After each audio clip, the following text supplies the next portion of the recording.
Yes. Will we see you this Friday evening at the Springford 5K/run? Walk? 5K run/walk? Pre-registration has closed, but walk-up registrants are welcome. Also, plan on attending SNAP's community walkthrough next Saturday, April 28th.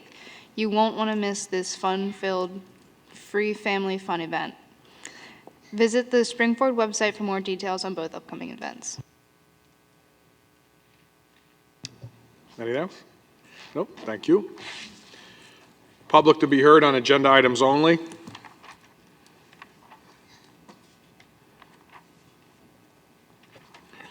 The board did meet in executive session prior to this meeting this evening to discuss personnel items. Presentations, Dr. Carboy, I believe, is up first from Royersford Elementary. Oh, there she is.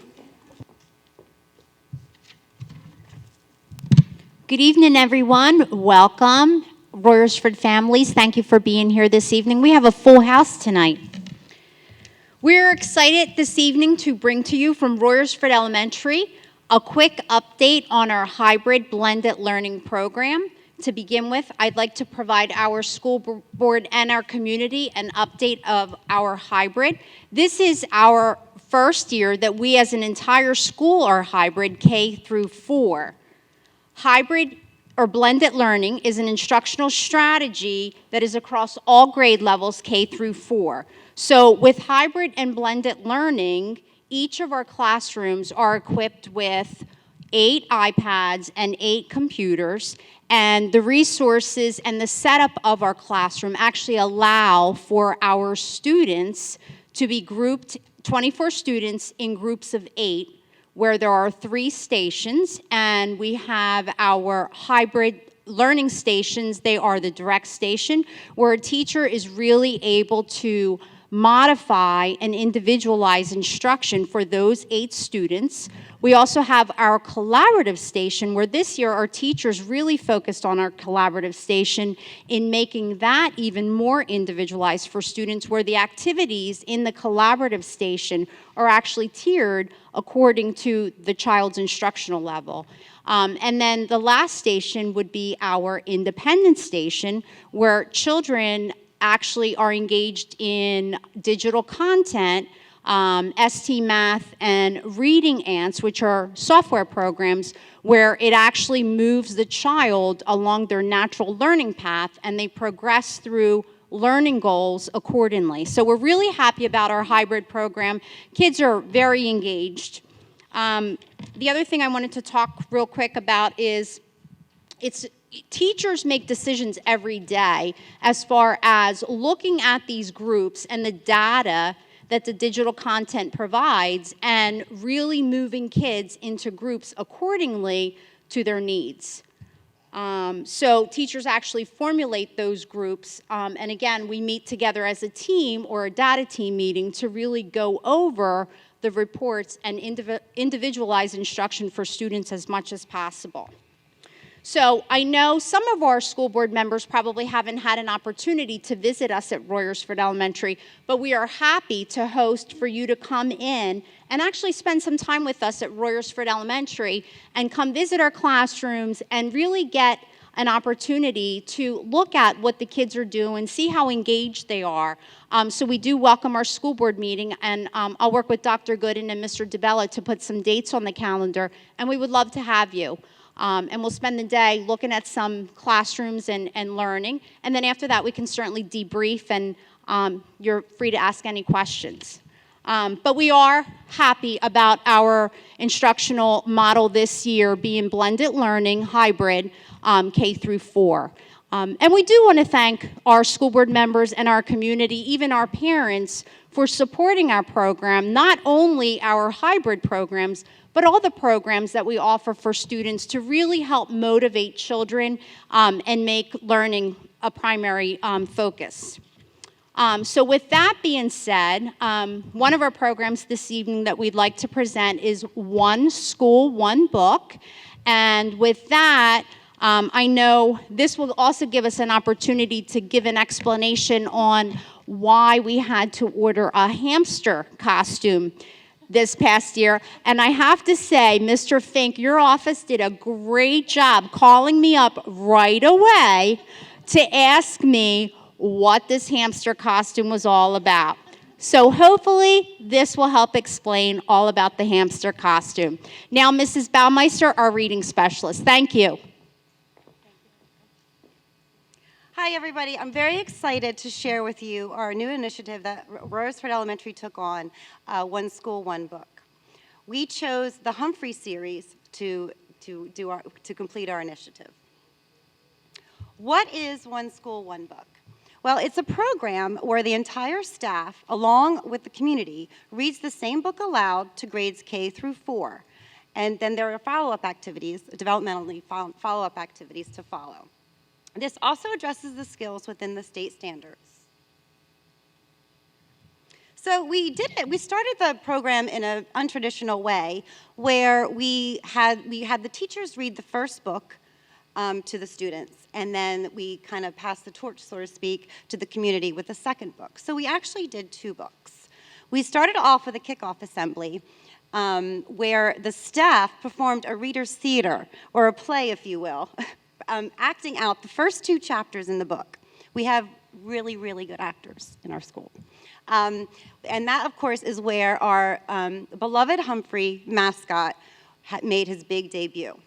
You'll see him there on the picture. He was everywhere in our school throughout the year. He was greeting the students in the front when they would come in on Monday mornings. He was at every assembly. He was in the hallways. Humphrey was everywhere.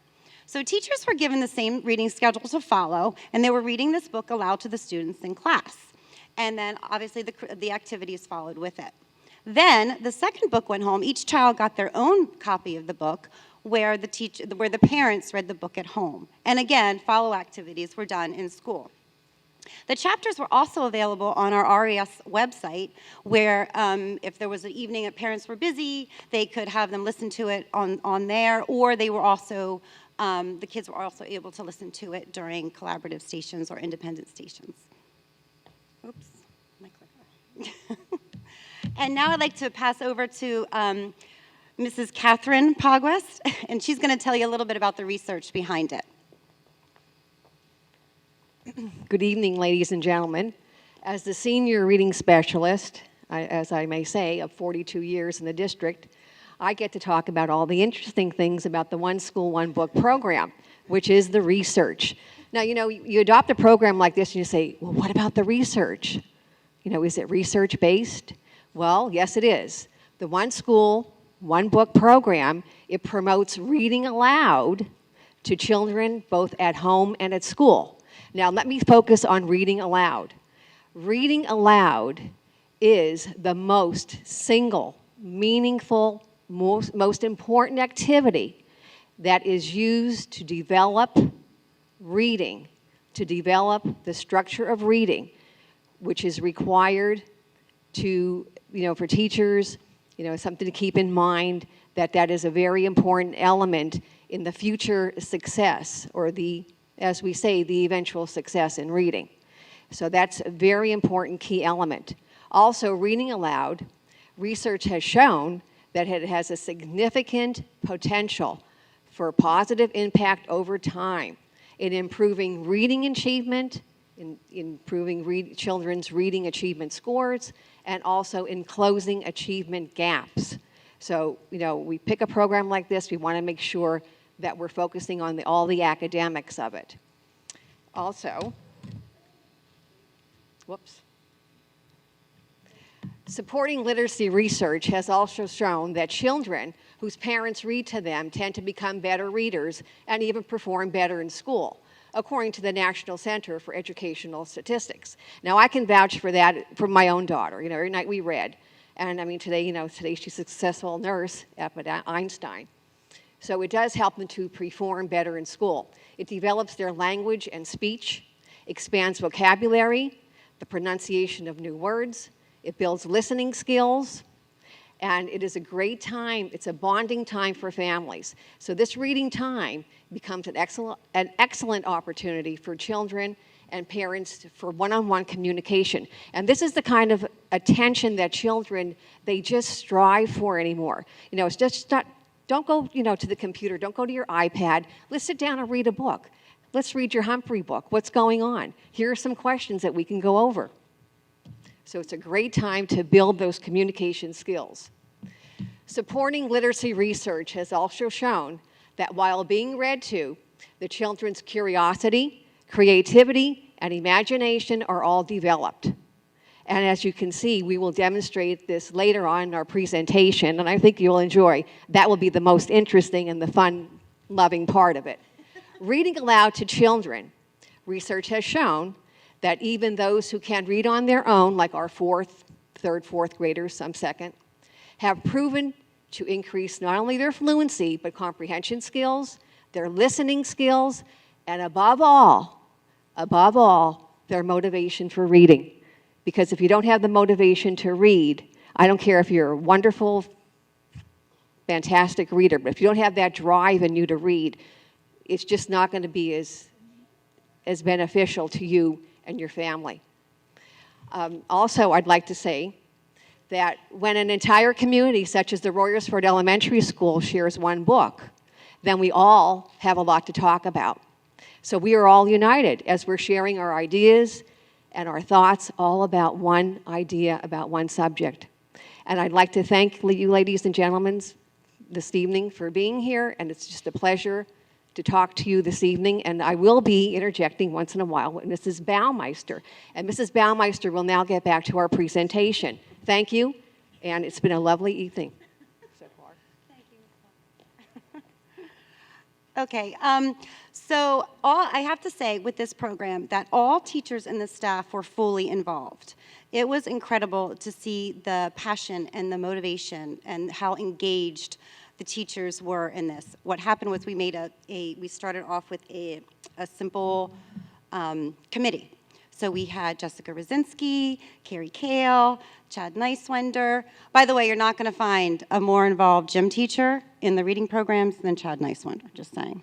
And then we had, of course, Catherine and myself, and then a representative from each classroom, each grade level. We had Sarah McCormick, Jason Mafucci, Vicki Ellis, Sue Tremble, and Celeste Baumgartner. And they would take the activities that we would meet as a group and share them with their grade level peeps. Okay, so that's how that all worked out. And so the enthusiasm just spread through the school. There was the traveling hamster cage to each classroom, where and that was delivered from none other than himself, Humphrey. Each week, the hamster cage with the hamster inside of it went to each classroom, and they could do whatever activity the teacher wanted to that week. Whether it was a writing activity, just they could read to the hamster, whatever they wanted to do. We had novel questions on the daily announcements, done by yours truly, Mrs. Brisbane. Then we had word searches, story maps, and writing activities, and all of those were done through our hybrid model as well. We had a word wall in the lobby, right outside of our lobby, actually, for all the vocabulary words that were being studied that particular week. We had spirit days where you can see our lovely hamster costume or hamster shirts that we all purchased, and the kids even got on board and they had hamster shirts. We also had another spirit day where they could dress as their favorite character. We had a vocabulary parade, which was a huge success, and I'll talk to you a little bit more about that in a little bit. Coming up is a Make a Boat That Floats contest. Since our second book was all about a boat contest, the kids are going to have the opportunity to make their own boat, and we're going to see that if it floats or not in a giant pool on our playground. And we're going to end the year with our summer Humphrey passports, which are being done by our awesome PTO, which you'll also hear from soon. They are going to give each child one of these passports that we can carry over the reading over the summer. So rumor has it that Humphrey is in the building. So, Humphrey, are you here? Humphrey! Woo! Awesome! Love you, Humphrey. Thank you for coming this evening. All right, so Humphrey, we love Humphrey. Like I said, he's everywhere in the school. He's very actively involved. He is the best. So we also have some other special guests here this evening, and they are going to portray a little bit about who our main who characters are in the story. Mrs. Brisbane, Aldo, and Ms. Mack. So I welcome Isabella Ford, Emerson Buchter, and Dora Kirsch. You guys want to come here and I'll give you the mic? Okay. Oh, this one, yeah. Oh, Have them come over here. Yeah. sure. All right. Humphrey, you need to follow.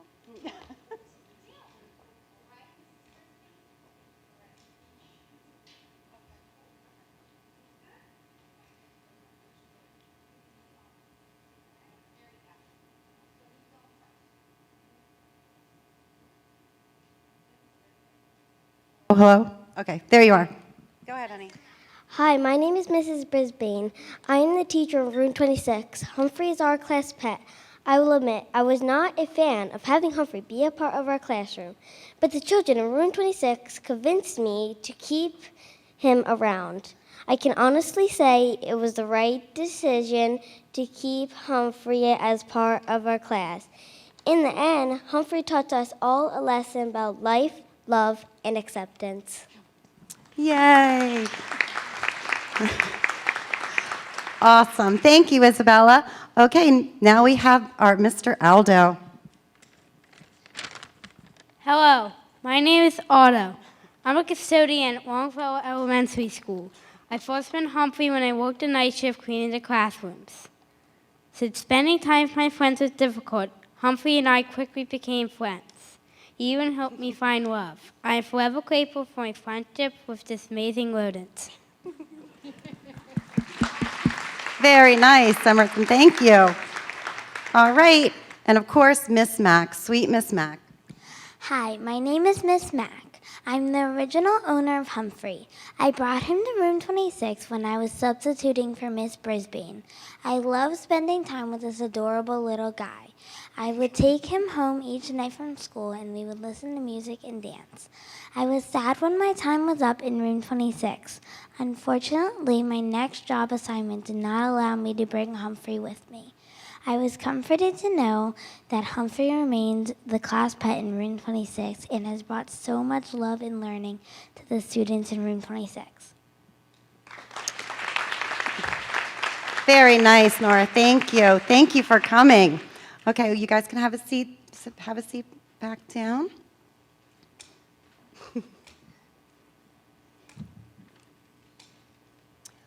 Okay, now on to the vocabulary parade, what everybody's been waiting for.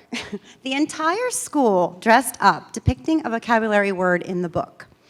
This really brought the community and the school together celebrating words. And when I say that, it is evident when you look at these costumes that the parents and the kids really worked together to create these costumes, and that's exactly what we wanted, to bring them together for everybody to celebrate words. And it was a sight to see. The whole school dressed up. It was amazing. So we paraded around outside in the classroom.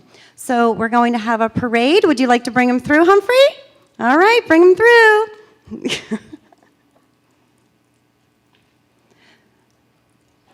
through.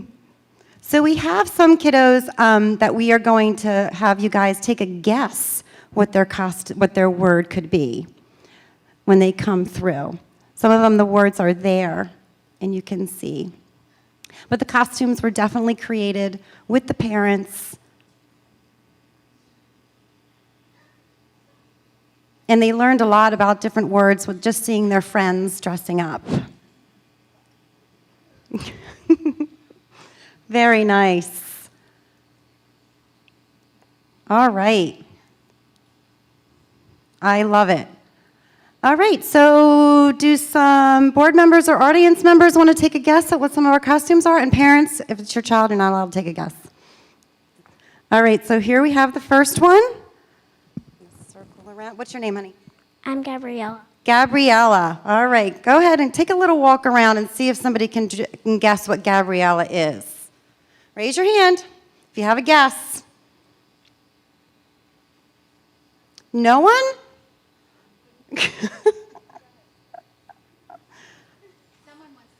Who?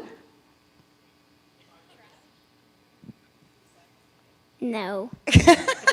What is your word, honey? Pollution. Pollution. Awesome word. All right.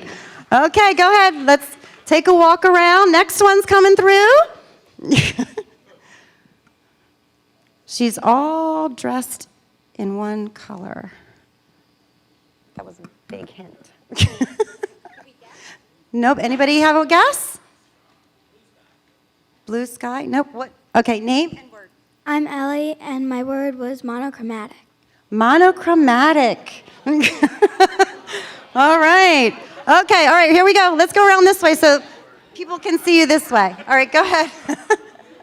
All right, here comes another one coming through.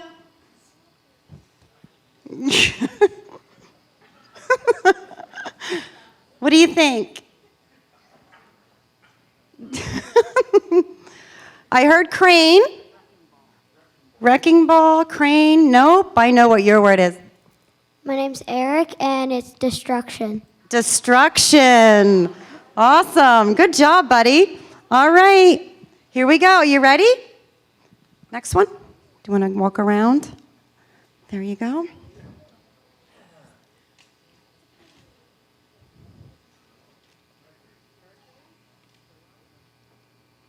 Oh, it was guessed. Thermometer.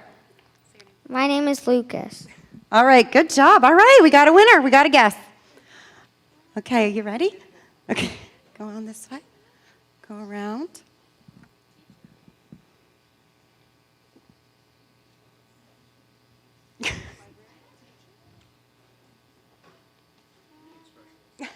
Right?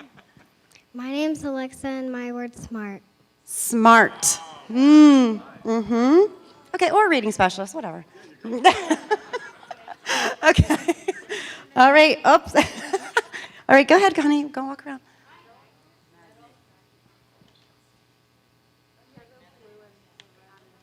All right, come on over, honey. Oh,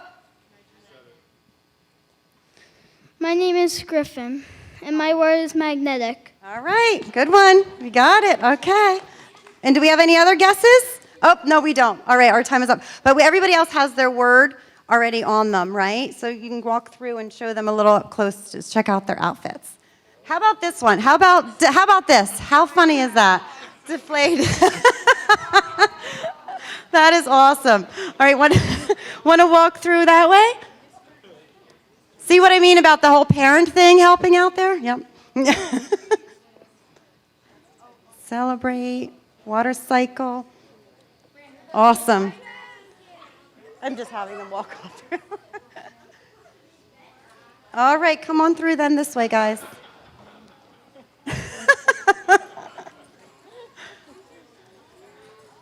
Awesome job, guys. This is awesome, right?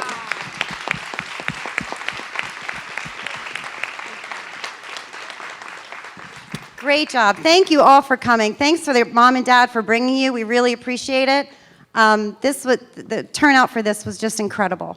So we really appreciate your support at home, everyone. Thank you again. All right. Humphrey, yeah, sure. Humphrey, you can lead them on out. Everybody can follow Humphrey on out. Thank you, boys and girls. Let's give them another round of applause, please. They're incredible.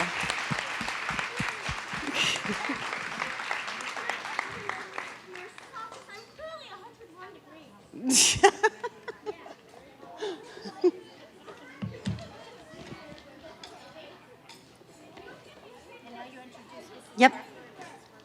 Okay, at this time, I'd like to hand over the mic to two integral parts of our One School, One Book program, two of our PTO members, Jacqueline Brucker and Jesse Burgess. They helped out tremendously with passing out the books, helping with the assemblies. I mean, they're doing the passports, helping with the bow contest.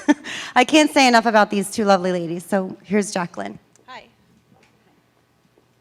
So thank you. Thank you for having us. So I don't have any prepared words, and I think that for this particular program, and as a parent and as a representative of PTO, there aren't logical words that I could put on paper. It's really about the emotion. It's about the energy that you feel in the building. So if you picture a 5-year-old that had a little bit too much candy, picture that energy bouncing through the building, not the child bouncing, but just the positive feeling, the positive activities. You see, they're coming out. Some of them, it's now their bedtime. They're coming out and they have smiles. I saw the smiles on your faces. So imagine that feeling as a parent and looking out at your teachers, at your administration here, recognizing that that's what they do. They are able to bring that feeling, that emotion, that curriculum, that learning into the school, not just through reading words in a book, but through the vocabulary parade, bringing the parents and the children together. The boat that floats is going to be, that's going to be coming up. So it's not just reading activities. You can tie that one probably to STEM.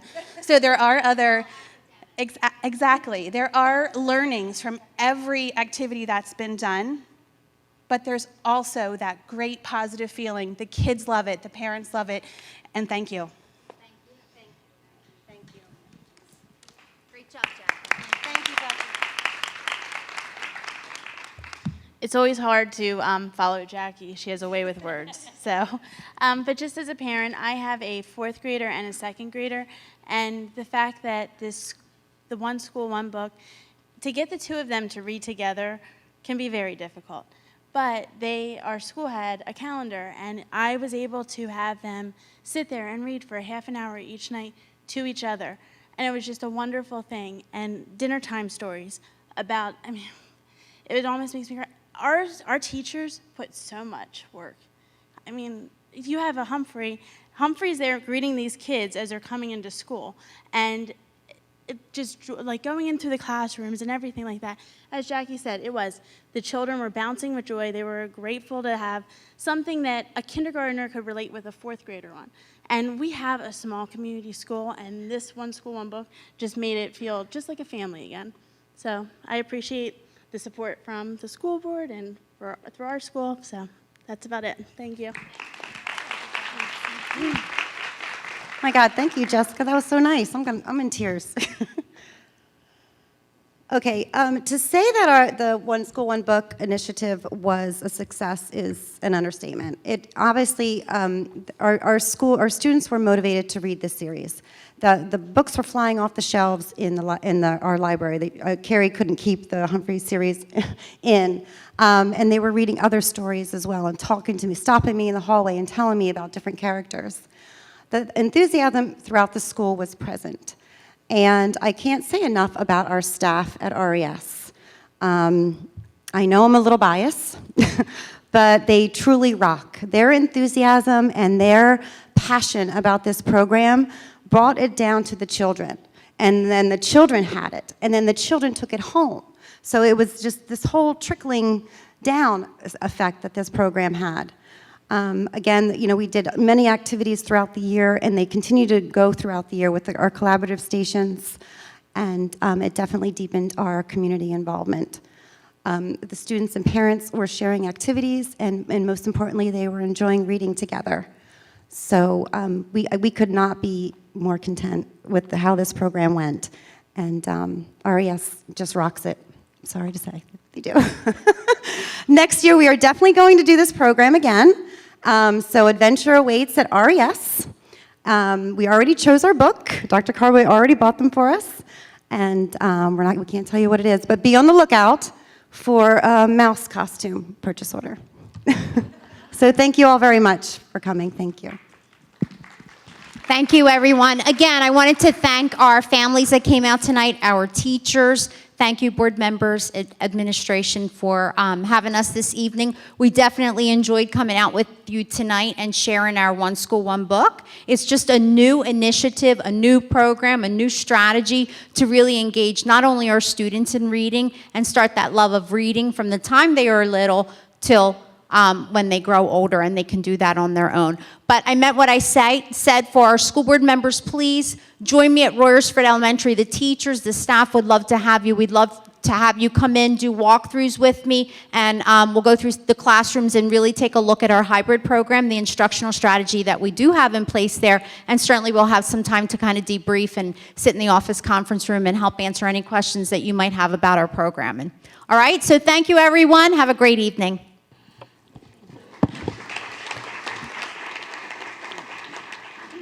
Dr. Carboy. Well, I just want to, I mean, great job, and to you and your staff, wonderful presentation. And I know that Mr. Fink was a little nervous when he saw the motorcycle, so I guess he was waiting for a PO for a motorcycle. Yeah, next we year, don't but want a motorcycle, we just want a mouse costume. Just thought of, but excellent job. And so this was the first year you did this program?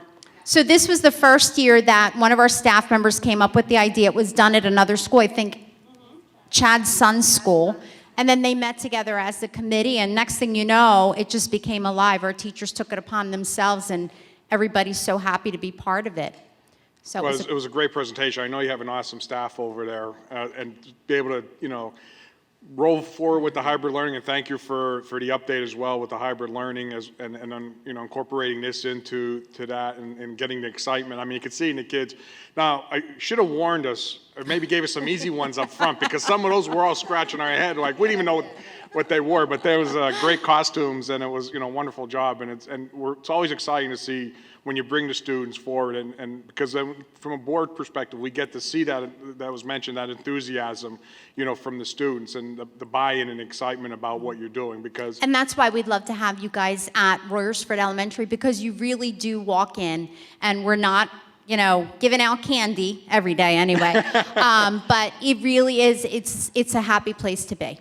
And you want your schools to be a happy place to be, because kids that are happy want to learn and do learn. So again, I think it'll be great for you to come out and visit and really come see what some of the instructional strategies we do have at Royersford Elementary, and really see the enthusiasm for yourself, both with our staff members and our students. It really is a great place to be. I definitely would encourage the newer board members to, if they have some time in the day, to go see what's happening in Royersford, as well as at Spring City with the hybrid learning. It's definitely something that you'd want to see. But again, thank you. I don't know if the board has any questions or anything. Yeah. And I'll tell you that the finance department certainly is on top of us when it comes to purchase orders, I'll tell you. We actually had to return our first hamster costume because it was Hip Hop Hamster, and that wasn't going to work for us. But thank you to you too, Mr. Fink, for supporting our program. Have a great night, everyone.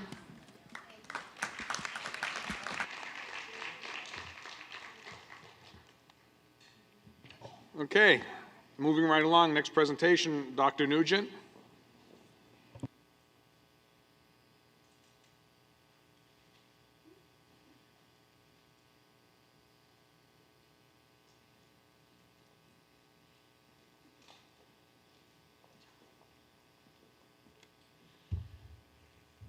Thank you. Dr. Carboy has to curb her enthusiasm. She's not enthusiastic enough. Great job. Okay, thank you, everybody. Tonight we're going to talk about my presentation with the help of Dr. Weidenbaugh and Mrs. Bast and a number of other folks. We have something we want to bring to the board this evening for information and see whether the board is something they would like to embrace, not embrace, et cetera. So I'm going to go through a presentation here for you. This is really relevant to Policy 214, which is a class rank policy. And on the board agenda tonight, you see where it talks student recognition. This would be a suggested name change to student recognition. So tonight we want to talk about, So tonight I want to just give you, this is a slide, I apologize, there's a lot on here, but I just wanted to give a brief overview to the board of the timeline of this process that we've been going through. And I'll move quickly as I can by trying to make sure I make all the points that we need to make. So January a year ago, 2017, we began the conversation of the possibility of eliminating class rank at the high school level, 9 through 12. We put a lot of time, energy, and reading and information research into this topic, and we shared that with the curriculum committee before we actually even got to the meeting, and they had an opportunity to read and become educated on the process that we were proposing. From there, we had a special meeting that we didn't get to have in January. Time just eluded us, and we didn't get to that, so we had a second curriculum committee meeting in February of 2017. Following that, I guess the bulk of what I want to stress is we did have student meetings with students in March and April of last year, 2017. We did have faculty meetings this year with a faculty group, target group of faculty members, December of 2017, February of 2018, and we did have a parent meeting on February 20th of 2018. The parent meeting was consisted of, I went to my house offices and I said, could you randomly choose parents from your house office to be a participant and to become educated on the topic that we had at hand. A final review was to the curriculum committee in March. I know Dr. Roach briefly mentioned this to the policy committee this past meeting in April, and tonight is the 16th since we're here. So that just gives you a little timeline of the process.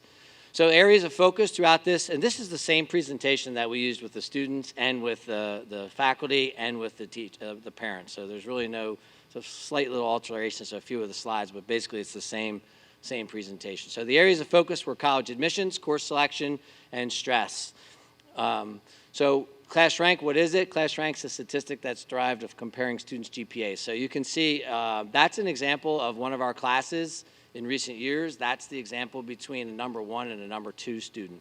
So you can see the difference of how close they are from a number 1 to a number 2 on that first piece there.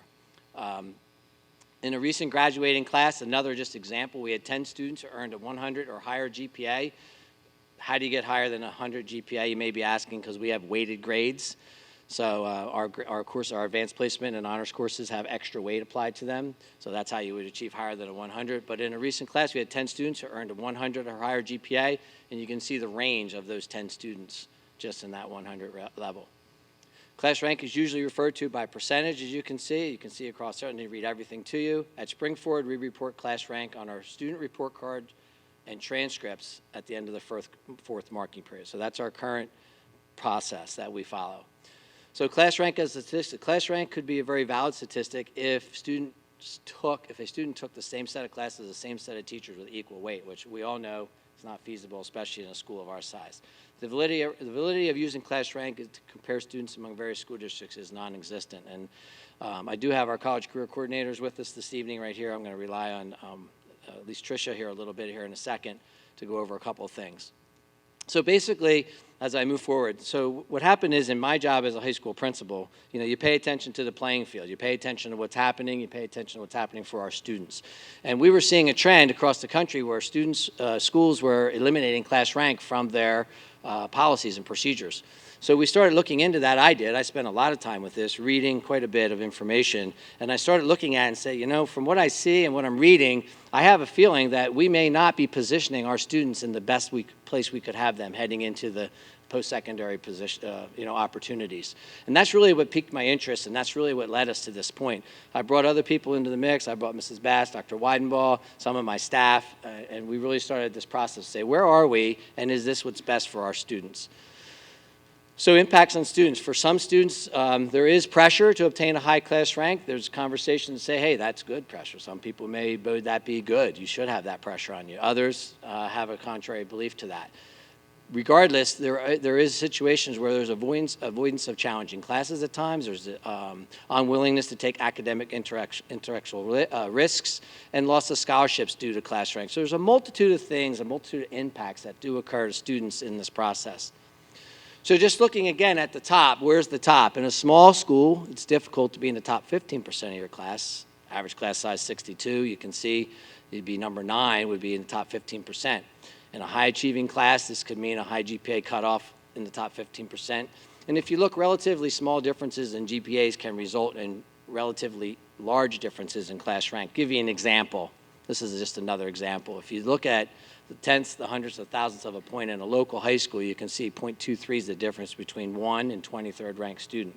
Pretty wide variance of the rank for those particular students.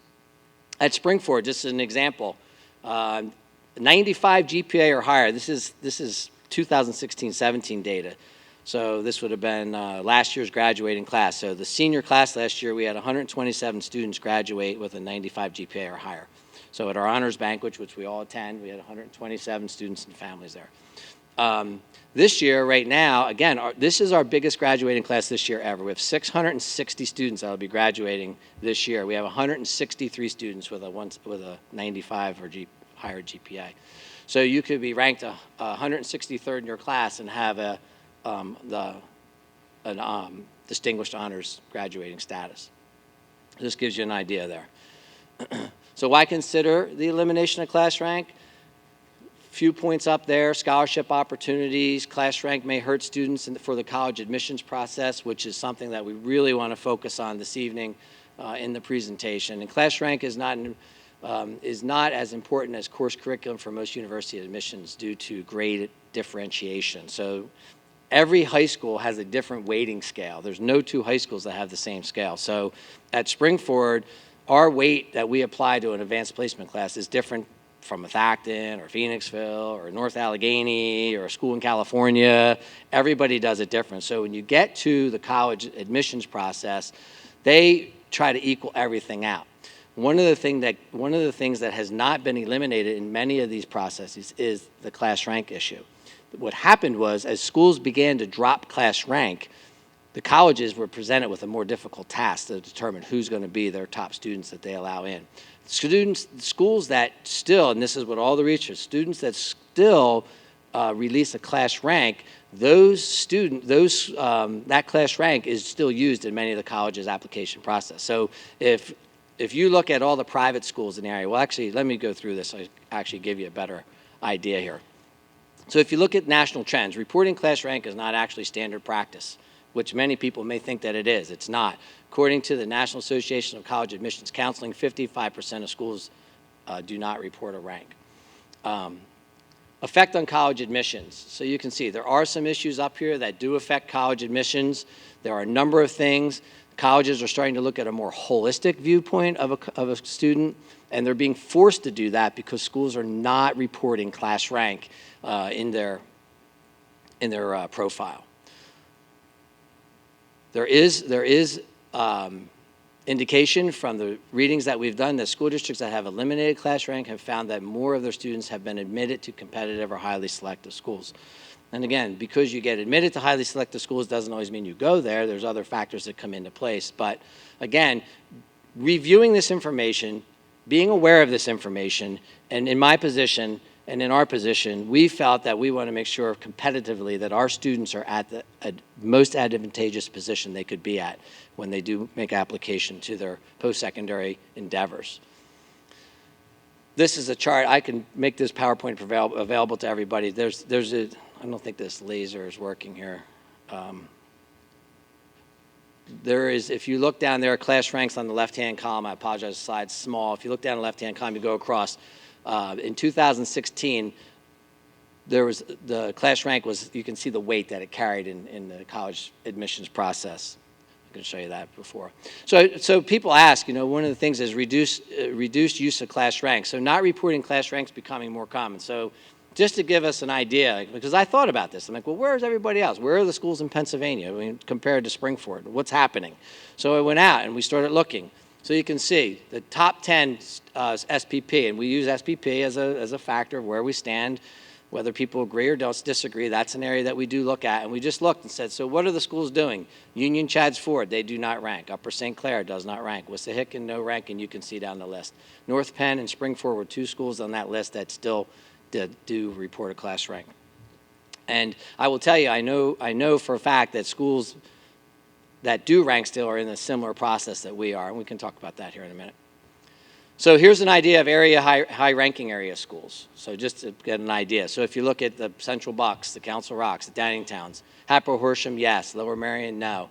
Methacton, Peavey, Perkiomen Valley, they've already been in touch with me numerous times. They're actually working through the process now as well as we are. So you can go down the list to see the schools that do not rank. Make a note at the bottom, some of the schools that do not rank, they still rank, but they do not publish or share with the students. And the policy that we're proposing, we still would compute a class rank. It just would not be public. It would not be administered to anyone. The only way it would be distributed is if, for example, a student was going to the military academy where they may still require class rank, or trying to achieve a scholarship where they're asking for class rank. So, for example, if if Aaron's daughter was going to go to a school and was going to go to a scholarship, they say Mrs. Crew would have to give us notification where that would be sent, and we could send that to a school so that they could have that information if it was deemed necessary. That just gives you examples. So that does give you a little idea of where we were. And I will tell you this, for me personally, I'm not trying to keep up with the Joneses and just do it because everybody else is doing it. I want to make sure that our kids, again, reiterating that our students are in the best position that they can be in moving forward. These are just some opinions on class rank for whatever they're worth. They're from some folks around the country, educational consultants around the country. It just talks about the different factors that are included in a class rank, so opinion matters.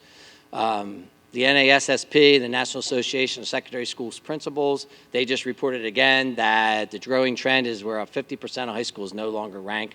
I didn't have it on the list there, but you'll notice there are no private schools that rank. So if you go to Malvern, Hill School, any of those schools, they are not ranking their students.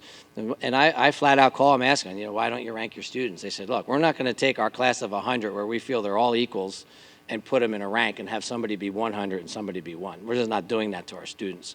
So it's just information that we received when I asked around. So again, these are just some quotes and some excerpts from some of the research that we did. So we just wanted to give you a couple examples of how class rank has affected some of our students. So I have one here that I wanted to share with you, and these are just about 2 or 3 that are just randomly, and this is all the time. This isn't just now, this is all the time. So we had a student that applied to Pitt, was initially rejected from the honors program because class rank was considered if the school reported it, which we report. So because we have class rank, it's in our profile, we have to report it. We just can't randomly say, oh, we're not going to turn it in because we do rank. So that's how that works. So the student was rejected from the honors program because class rank was considered.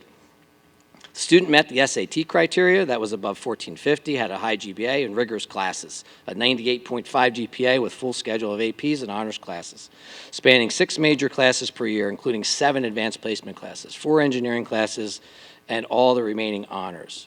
Because class rank was reported, he fell into top 6% of our relatively high-achieving school district, Springford, and thus failed to be in the top 5 as Pitt's criteria required. For obvious reasons, when we were able to talk to the admissions officer, then the student was then was admitted to the honors program. But this was a hurdle and a hoop that we had to jump through that we would not have had to jump through if we did not report that class rank. So that's one example. And Tricia, I know, has 1 or 2 other examples she can share. So most recently, we had a student who came into the Future Planning Center and shared with us that although through most of his junior year and into his senior year, a recruiter had been telling him that he was going to be accepted to the college he had applied to. This student was a very high character. He was a student who had all A's and B's on his transcript. He was taking honors and AP courses. Again, it's a local small school, so it wasn't one of those very highly selective schools. The coach had told him that he shared the GPA and the GPA and SAT scores with the admission office. The admission office said he should be accepted, no problems. When we actually submitted his transcript, though, it did have his class rank on it, and he was denied because of his class rank. And it was a student who had pretty much set his sights on one school at that point because he felt very confident in getting through the admission process with that school, and unfortunately was not granted admission. So at the very last minute, he was forced to really change his plans and look critically at other schools that he could be applying to. So that's kind of heartbreaking. I did call the admission office. I was a little upset. I wanted to see what was going on there, and the admission director was very frank with me in saying that they cannot accept students who are in the bottom half of their class simply because, as much as we like our, the SPP score, they also have a score to keep up with. And when they accept students in the bottom half of their class, they are they are taken points away for their own college ranking score, and that, of course, affects their future enrollment. So that's huge. I mean, in the bottom 50% of our class, we still have some very solid students. We also had a student last year. It's very easy when you're submitting counselor reports to accidentally miss the switch over to we rank versus not rank, and one of our counselors missed that little checkbox for one student. That student had a very high GPA. Another student who applied to the same school had a lower GPA, but still met the criteria for the honors program based on SAT score and I'm sorry, I messed that story up. So the student with the lower GPA and SAT score got the scholarship and was admitted to the honors program. The student with the higher GPA and SAT score was not offered that same scholarship and honors program opportunity because we listed that we ranked for the student with the higher GPA. So we were fortunate enough that that college rep actually called us to see if we could take it off of our form for the other student, which we did in that scenario, but that is not something that we really should be doing in the future. But for that student's one situation, we wanted to make sure that they got that scholarship. So we see these stories happening over and over again. You know, the students at the very, very top, like 1 through 5, they may benefit from having that rank, but the rest of the students really don't. A lot of times we're seeing that it's hurting students more than anything else.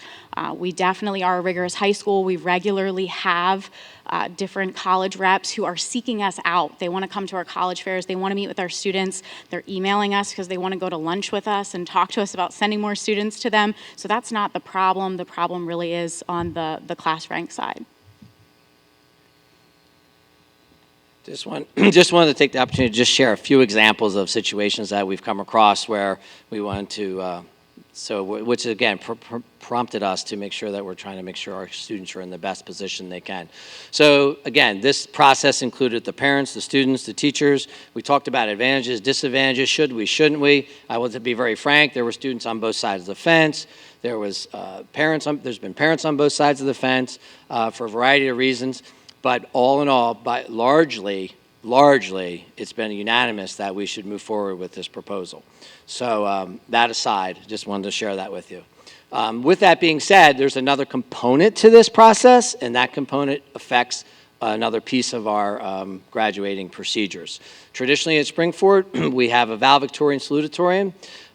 As most of you do know, the valedictorian is the person who finishes highest in the class, and the person who is salutatorian finishes second in the class. At Spring-Ford, traditionally, the students that would finish first and second are invited to be graduation speakers. That's been a tradition for years, and that is something that we have had in place for years.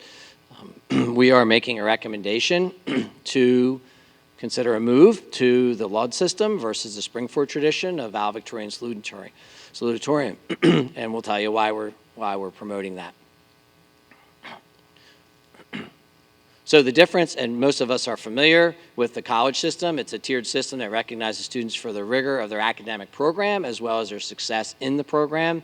And what that looks like is the summa, the magna, and the cum laude honors. Okay, so if all of us went to college, we're familiar with that process that the college system uses. And again, you may, depending on where you stand on this, but we're not blazing a trail that no one's ever blazed here. This is definitely what other schools have followed in many instances. So benefits of the LUD system, it emphasizes student competition against other schools, students, not Spring-Ford students against one another, removes risk of taking the most rigorous courses of fear of class rank impact. So we have students that literally absolutely will not take a class that's not honors, not weighted. They just won't take the class if it's not weighted, even if they don't particularly want the class, because they want to make sure they get the weight. So that helps their rank, some of the students. So that's just one example. It reduces the GPA game among students and motivates them to challenge themselves academically. So our current honor system, if you have a 95 or above, which we showed you last year, 2017, 127 students earned distinguished honors. They had a 95 or above at graduation. They wear the blue and gold cord, if you're familiar. If you were honors, you were 90 or above, you wore the gold cord. So the proposed breakpoints for the chords would be, the summa cum laude would be 99 or above. So you may say, well, 99 or above. Go back to the previous slides we had where we're showing you our highest GPA of about 102 or 100, near 103. So right now we have about, traditionally we'll have 20 students in that range, about 20 students, give or take.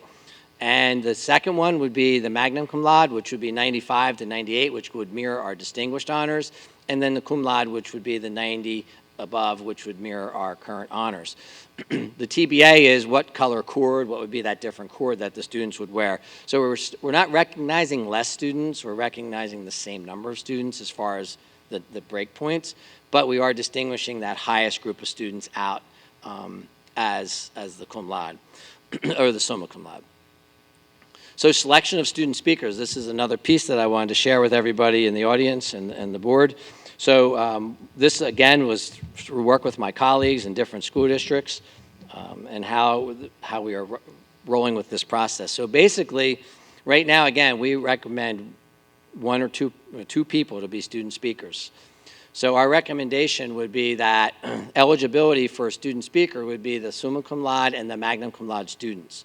So this year, if we had that in place this year, we'd have 163 students eligible to be a student speaker.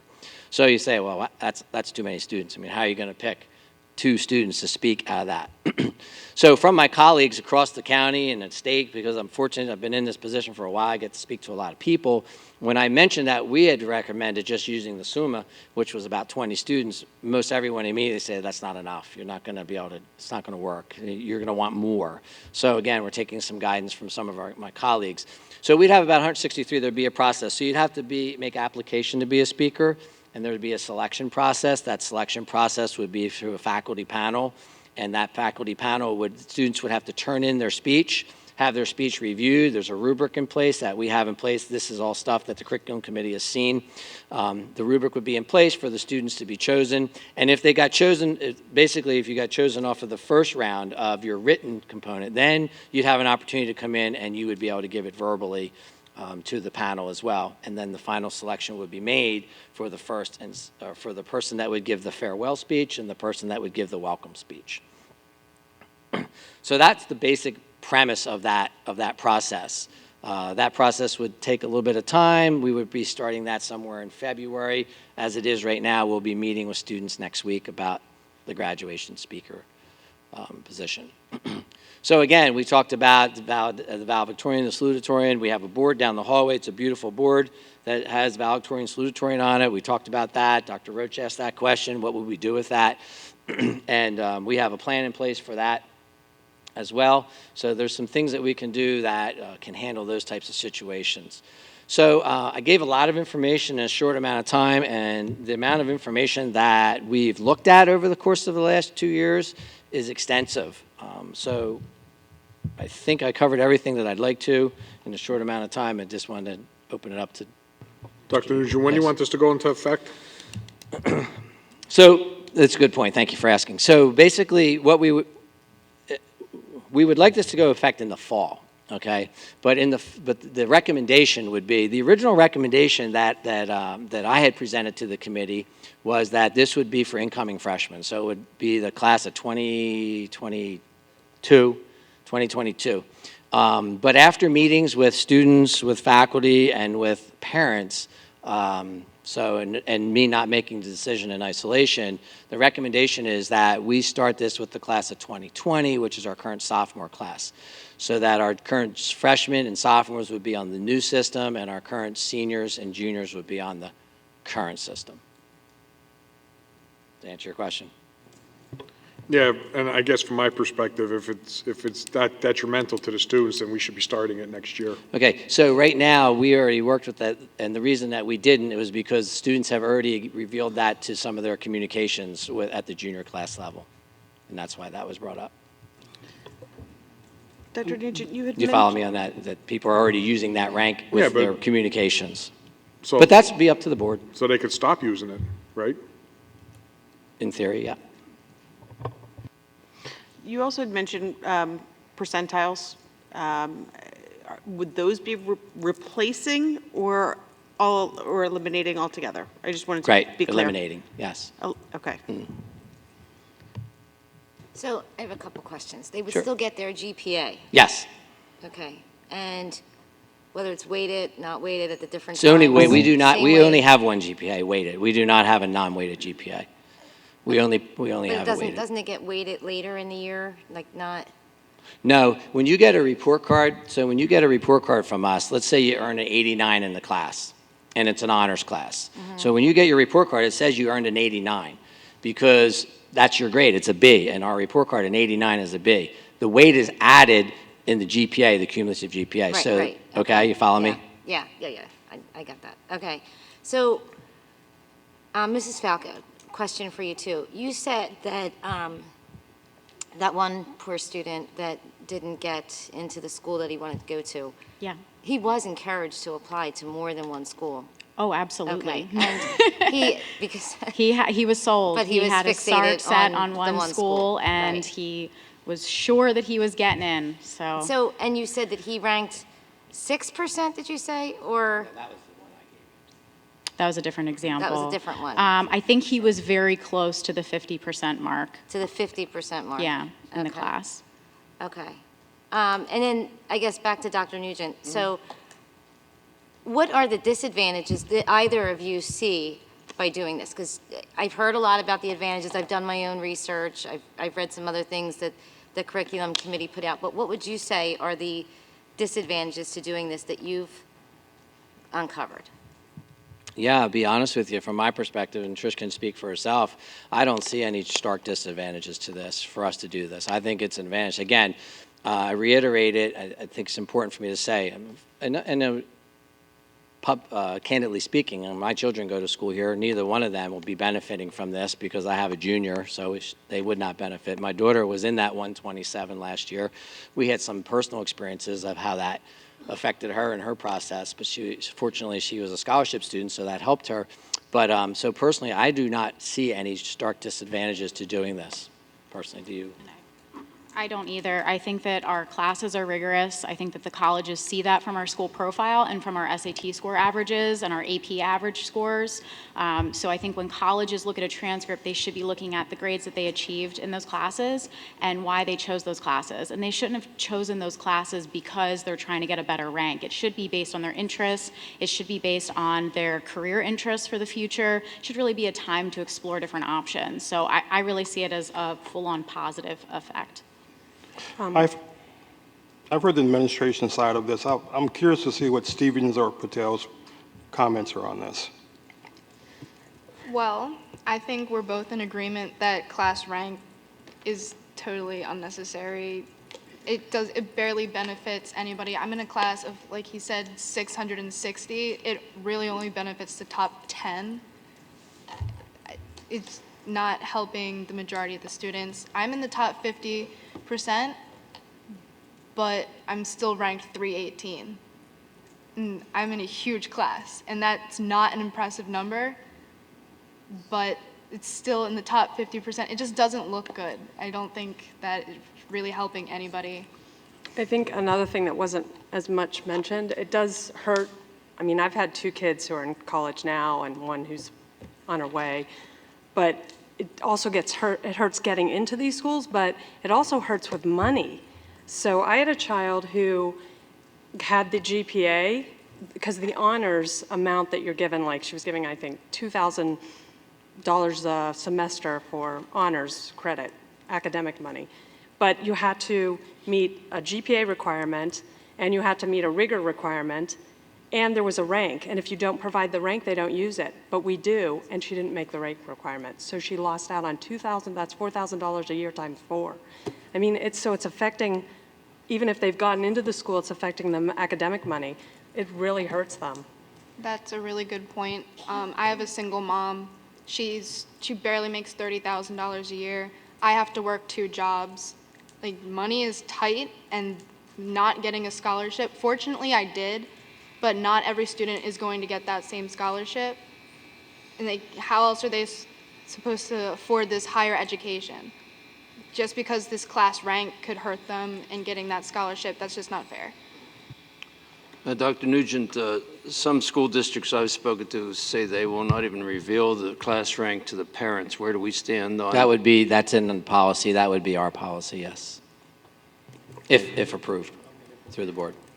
And I would also like to comment is when I go into College Board and we get to compare of how we stand with all these colleges, I am in honors. I have a 4.0 GPA, but if you look at my rank, I'm like 217, and my class is about like 550. So seeing that and then seeing how, like, I want to go to University of Pittsburgh, and when you see that they most likely like to accept like the top 25%, that hurts me because like being the student rep, also being in many clubs and honors and APs, and still being in that small little, like, you know, like further away, it's kind of detrimenting, like how Dr. Nugent has said. And This is also a problem with some of the big schools get so many applications these days because everybody submits online. So you get thousands and thousands. So what they do first is put them in 3 piles, or yes, no, and a maybe.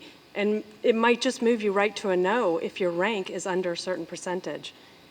And they don't even look at anything else. They won't look at her activities or her GPA or her rigor if rank is one of the, and I know like Penn State doesn't, rank and SATs sometimes aren't their top. Well, also Springford has a very good reputation with Penn State and Pitt. But Pitt, the admissions will tell you that rank is one of those piles. So, you know, you have to really, it really hurts them, I think. Well, But- speaking of, back to the admissions for a minute, are the colleges telling you that they're not looking at class size? Is that the way it's trending right now? So we do send a full school profile, so they are very well aware of what our size is, what our average SAT scores are, ACT scores, what AP classes we offer, all of that. It really just comes down to, like I said, that college ranking. They want to accept high-profile students to increase their rank so that they have a higher score, because the first thing students do when they say, oh, I'm interested in engineering, is they look up top engineering schools in the United States and then they apply to those schools. Well, they want to be those top schools, and the rank is something that holds them back. So they have to consider rank when it's supplied. When it is not supplied, it does not matter. And that's exactly the point I was going to make, Ms. Falco, is that as unfair as that sounds, that's the reality that we're in.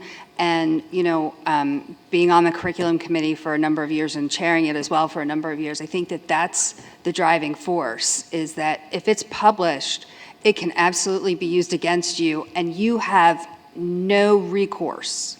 And if it's not, then they're forced, the college, the admissions, is forced to look at you more holistically. Now, again, while that doesn't sound very fair, that is the reality. And, you know, even as Mrs. Fazzini explained, it becomes one of those factors to put you into one of those piles. And, you know, that student put in that pile of a no because they don't meet that rank, but they're meeting every other criteria, that school is missing out on, we're missing out on, and those students are missing out on. And while, you know, there's been a lot of conversation around, well, why do I want my children to go to a school that uses that information? That's not our decision, the 9 of us, that's not our decision to make. Our decision to make is, are we doing this for the betterment of the students? And from everything that I've heard, including from what we heard from the students, is that, you know, this is going to help our kids.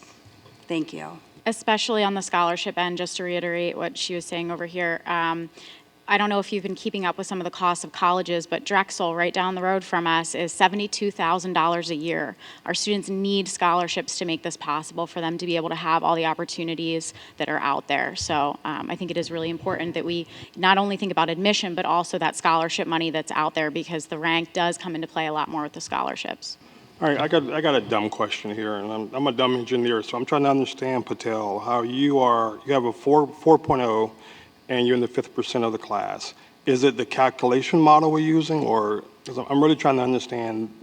So that's probably a rough estimate on her GPA, because we report on the 100-point scale. So I'm not sure exactly what hers is going to transfer over to. I'm sure she is on the high end if she has a lot of AP and honors courses, and she's scoring, you know, on those classes somewhere in the 90% range. Is there any instance where by not reporting we would be hindering our students? So in other words, are there schools out there that are going to say, oh, there's no class rank, they're going to go in the maybe pile, or they're going to go in the no pile? Do you know what I mean? No, because you saw all of the very prestigious private high schools in the area, they don't rank, and they're regularly getting their students into very competitive colleges.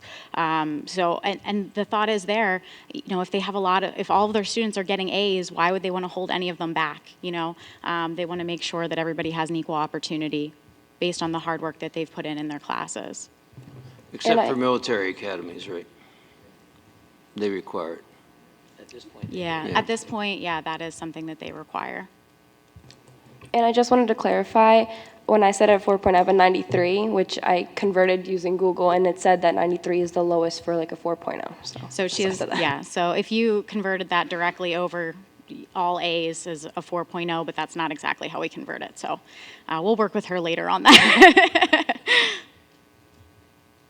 So for the tier system, it would come down to essays or interviews. For the no? for a speaker? Yeah, I'm sorry. For the speakers, yes. Not essays, no. They would actually write a speech as their proposal. And then there's a rubric that we have, which we can share with the board. There's a rubric that would take place. And then from that, certain students would be selected to move forward to the next phase, which would be to actually give their speech verbally in front of the panel. And then they'd be selected from that. What it basically does is it gives many, many more opportunities to students to be participating in that process. Yeah, I view getting rid of the class rank as just another continual degradation, elimination of standards. I mean, we're ranked throughout our lives in all kinds of ways. You go to work, you're ranked. If you play sports, you're ranked. And it's just a way of trying to make everybody be the same and get towards the mentality that nobody loses, everybody gets a trophy. It could lead to grade inflation. What's next? The colleges are going to get rid of GPA as a criteria so they can pick whoever they want. I mean, to me, it's just going down the road of making everybody the same. And I just don't understand, because a bunch of other districts do it, we should do it too. If they make the wrong decisions, why we would do it? Yeah, my only response to that, Mr. Denner, would be that based on all the research that we've done, that our students are being hindered by the process we have in place right now. If indeed that's the case and there's no disadvantage in not doing it, I would be irresponsible, I think, in my seat to say that we're just going to continue that. And I think I'm a very competitive person, so there's a lot of things that you say that resonates with me. However, in my position, again, I feel that to put our students in the most competitive, most advantageous place they can be in, this is something that we're proposing. These students are still competing against each other. They're just not using this one simple number as the criteria for where they stand. They're being compared with other students, but with a more holistic, as was mentioned, more holistic way of doing it, rather than just one mathematical number where you're looking at the third decimal place to rank students. It's just ridiculous. Well, if we didn't calculate the rank until the last quarter of your senior year, then it wouldn't be able to be used in a college application or a scholarship, because all those decisions are made well before that. So if nobody knew, wasn't calculated, that would be a way of eliminating that issue of calculated the last quarter. Everybody's already applied to schools, they've been accepted to schools, and it couldn't be used against anybody for any scholarship or any admission to any college. I don't think that we can do that with the way the admission process is set up. It's pretty clear we can either say we rank or we don't rank, and if we do rank, we must supply the rank for the student. And in the scenario you're suggesting, I don't think that would encourage, if you're talking about the competitive nature between students and keeping, that drive within students. If that's the goal of rank, then just releasing it right before graduation wouldn't accomplish that either. I think really, though, I do want to stress the importance of colleges doing a holistic review of our students, because without the class rank, colleges are forced to really look into that school profile a lot more and see, wow, I've never visited Spring-Ford, but they offer 26 AP 26, 27 AP courses, and they have students who are testing at this level, and it makes them take a second look at us, which is what we want them to do in the end anyway, and see that we are a really rigorous school and that our students are performing very well. So I think that that's really important. And also our students have that grit that's really important for you to succeed in college. So 2 jobs. We have students who are volunteering countless hours in the community, and those types of things are being overlooked because of that one number. And we want them to take the time to look at all those other factors in the application as well. And I do want to just point out one thing. Since I work with our dual credit students, dual credit is weighted as an honors course instead of as that AP course weight. So we do have some great dual credit classes that students will regularly pass up on because they want that AP weight instead. And now our dual credit classes are literally college level courses. We have Arcadia professors that come in to teach those courses. We send students out to Monco to take those courses. There's a lot of opportunities with it, but that's one more way that our students are being held back from really just choosing classes that fit their needs. We have a program with Monco where they can go out and learn about criminal justice if they're thinking they want to work in law enforcement, or education if they want to be a teacher. These are great programs, but if students don't want to be penalized because they're taking a class that's not weighted as much as some of the other options, it can hold them back a little bit. So, good presentation, very informative. In some instances, I have to agree with Mr. Dennard. I'm quite disappointed in the direction that, I'll say from college's perspective, because I think that this is one more step, and I agree with him, it's just one more step of just, getting all the kids evening out. And quite honestly, from a 30,000 or 40,000 foot level, to me, it just gives them an opportunity to be more selective on which students they want. Years ago, districts, we did away with top 10. And there was, probably similar reasons why we did away with the top 10. And then, it just keeps, boiling down. Quite honestly, a whole other problem that's going on in this country right now is that no university should cost $72,000 a year.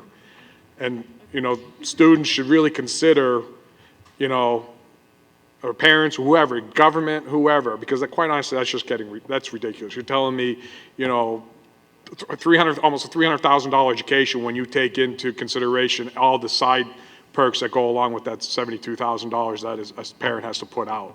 So you're just talking, but that's either here or there. I'll be honest with you, I was totally against this.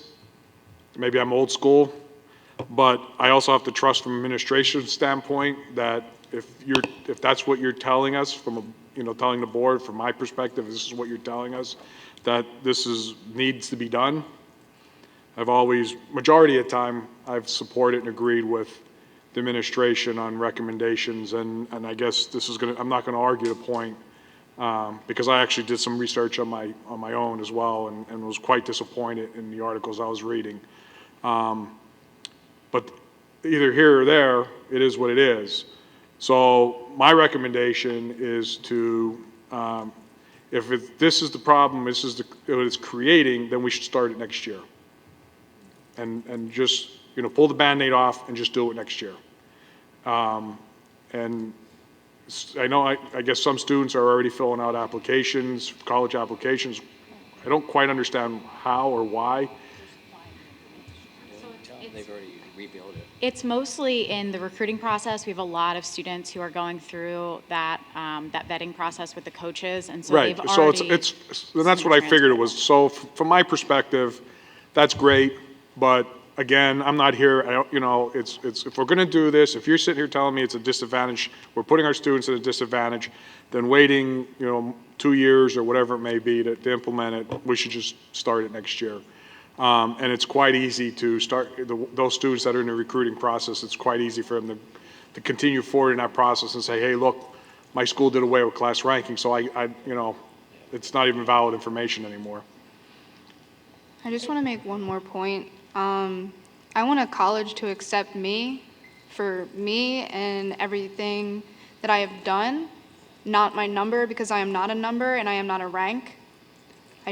don't think it's necessary, once again. Yeah, I'm not disputing that. The problem is that what I have a problem with is not from our perspective. It's the college is sitting there saying, if you have a class rank, we're going to look at it. But if you don't have a class rank, that's okay. But if you do have a class rank, you have to supply it. And now we're going to compare you to schools that don't have a class rank, and we're going to. So that's where I have the problem. And the colleges should be looking at the complete student no matter what, and they should be considering class size, because the high schools across this country vary in size from 60 students to 1,000 students. And you know, it's 2018. You would think by now, if we're spending $70,000 a year on an education, they could understand the difference between a class of 100 and a class of 1,000. But does the board have any other questions? So what is the next step? So I was going to say, I know if we want to, I know, Dr. Nugent, when you presented this at curriculum, your goal was to get this on the agenda.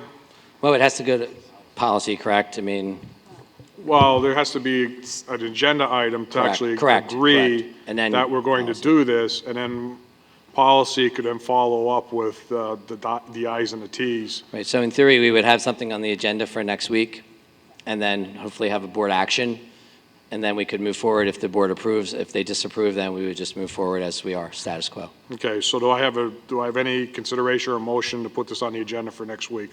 So moved. Second? Motion second. Any comment? Is the policy written? This would get approval to get the policy written. Well, the policy's already in, we already reviewed it last week. So the normal process is that we go back to the policy committee to refine the policy, and then it goes through that process. That's usually the way this works. It doesn't work by the board approving something that a policy's written. We did take a look at the policy last week, or It was a draft. It was a draft policy based upon the conversation prior to this evening. So it sounds like something could be changing on that, but it was more of a concept to, we want the go-ahead from the board here to move in that direction. We don't, no sense You in. need approval from the board to go in that direction. That's all we're approving at this point, for us to go in that direction so that they could write the policy and move forward. If not, we'll go to policy, put it together, and then it. Right, there's no point in that. We So could if that's the way you wanted to do it, but I just. The board has, to. I mean, even, I don't, from a timing perspective, it's, the board should, this is a change to the districts, so we need, from a board perspective, we should approve going to policy and making the changes. Removal of the class rank system. Correct. Yes. Correct. So we have already had a motion to put this on the agenda for next week to Okay, proceed. Is that correct? I just want to know where we're at. Right. So actually, the policy isn't going to address, it's going to be a new policy. So theoretically, the board could vote to not eliminate class rank. And then the policy there'd be a new policy what Dr. Nugent presented, which would be the different distinctions and the way the speakers are chosen. That's a different policy. The policy we wrote doesn't say anything about class rank. It's gone from it. The policy that was written or being, well, you could talk about So we would rescind that policy is basically what we'd be doing.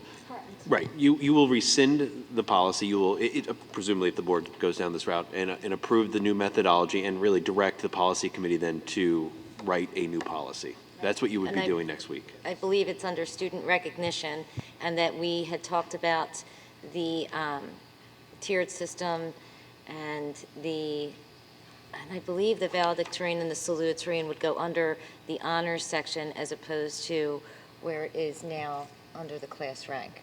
So If we're to go forward. So the policy discussion was, they took the current policy and moved everything associated to recognition and moved that to graduation. I don't remember the exact name of it. Assessment 213, assessment of student progress. Right. So then what's left in this policy would be the eliminate class rank there was a transition plan. Yep. Talked about what happened in the class of 2019 and then from 2020 Right. moving But forward. if the motion that was made this evening was to eliminate it starting next year, if the board agrees to that next week, you could just rescind the current policy and then they could update 213. the 213, which is student, whatever that. Progress. Progress. Assessment of student progress. Yeah, because that policy would still be in place as written. Yeah, that's the policy that mostly has information about grading scales and honor roll. Right. For marking period. So originally, this was recommended to go wait longer so that the policy would have a transition. In this instance, I recommend it, and that's what the motion is that we just do it next year. So we, in a sense, next week, the motion will rescind that policy. Any other board comment? Do I have public comment related to this motion? Next year being 2019? Next school year. 2018-19. Graduating class of 2019. Yeah. And again, I would reiterate that I'm concerned about that. I understand what you're saying. Just want to be clear that I'm concerned about that because students have already used and published that rank. What out. graduating class is that? Pardon me? 2019. The recommendation that Mr. DeBell is referencing would be class 2019. Can This is the students- graduating class 2018 this year. Could students report to those schools that Springford has discontinued utilizing the ranking system and therefore they don't have the information any Our longer? reference, we'll talk about it. I mean, we have I mean, time between now and then. We'll talk about that. Yeah.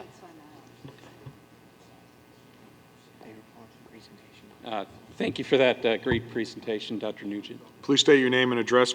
My name's Ken Dominy, 102 Shetland Way, in Collegeville. I'm a parent of two Springford students. One of them graduated 2 years ago, right? What's your question regarding the motion?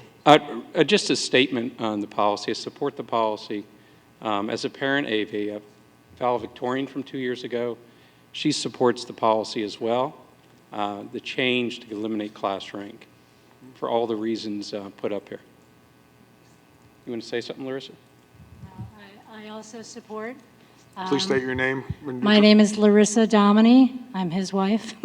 102 Shetland Way as well. And same, I support the policy to change to eliminate the class rank. I'd like to recommend class 2020. I believe that the juniors and the current juniors should continue and finish the way they started the high school years. And, but certainly for 2020, I think that's reasonable so that you don't have such a disruption of the students who are currently have been working so hard to maintain their class rank, especially those first 2 years and this third year. But yes, as a parent of a class valedictorian for 2016, Callista Dominy, and a 10th grader, Krista Dominy, we support the elimination. We think that it does hurt the students there are so many high achieving students at this wonderful school system that I think that we need to give all those students just as much chance to be recognized and looked at by all these colleges. And I don't believe that we are eliminating class rank to make everyone equal, because what each and every student does to get themselves to a point where they will be successful in college is different for each student. And I think, if anything, it eliminates their stress level, which even our daughter, who was the class valedictorian, hated to have her class rank posted. If anything, it made her feel like she needed to hide it because she was often ridiculed by her classmates and said, "Oh, Miss Number One, you got a 99 instead of 100. So I think in that sense, we can say that as parents of a student who was class valedictorian and was number one for all 4 years of her high school years, we think that it actually sometimes added to her stress level and sometimes made her unhappy. Okay, thank you. Thank you. And one other quick comment. I do agree with some of the comments tonight that I'm very competitive and we're very competitive. And 30 years ago, or over 30 years ago, when I was in high school, the curriculums were a lot tighter, which meant that, all of us took history, all of us took very similar maths, but today they're so diverse in what kids take. There's STEM out there, there's engineering classes in there, there's AP psychology, and the wide range of classes they're taking. It's very hard to compete and rank them within that, even if you were going to do that today. And that's why many colleges don't do that. They don't rank their kids anymore, even within their own colleges, because their classes are so different. So the world's changed quite a bit, and really pleased to see this be pushed forward to eliminate class rank. I hope it moves forward. Thank you. Any other comment? Have a motion and a second on the table. All in favor, say aye. Aye. Opposed? Okay. So we'll go on the agenda for next week with the proper verbiage.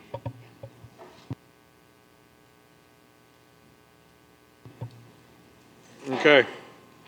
Student rep report. We'll be presenting that next week. Good.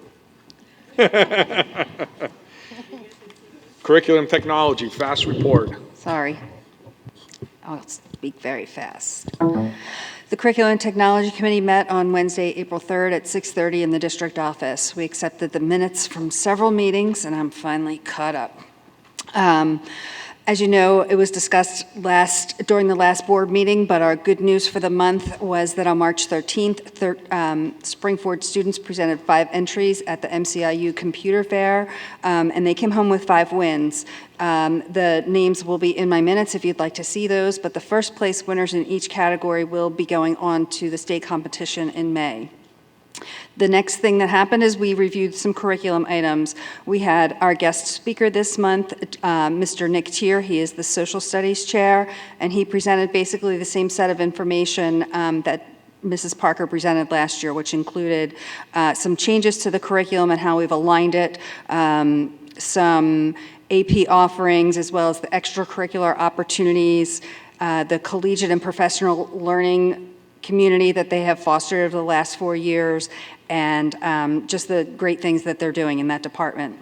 Next, we went on to the English and Language Arts updates that Mrs. Gardy provided, including the federal program continues to be a part of what the curriculum department manages.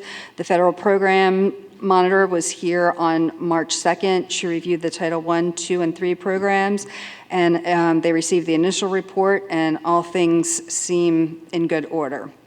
Literacy Night had to be rescheduled. It is now scheduled for Tuesday, May 8th at UPE, and kindergarten screening will be taking place May 21st and 22nd, with the pre-kindergarten program scheduled to run June 25th through July 26th.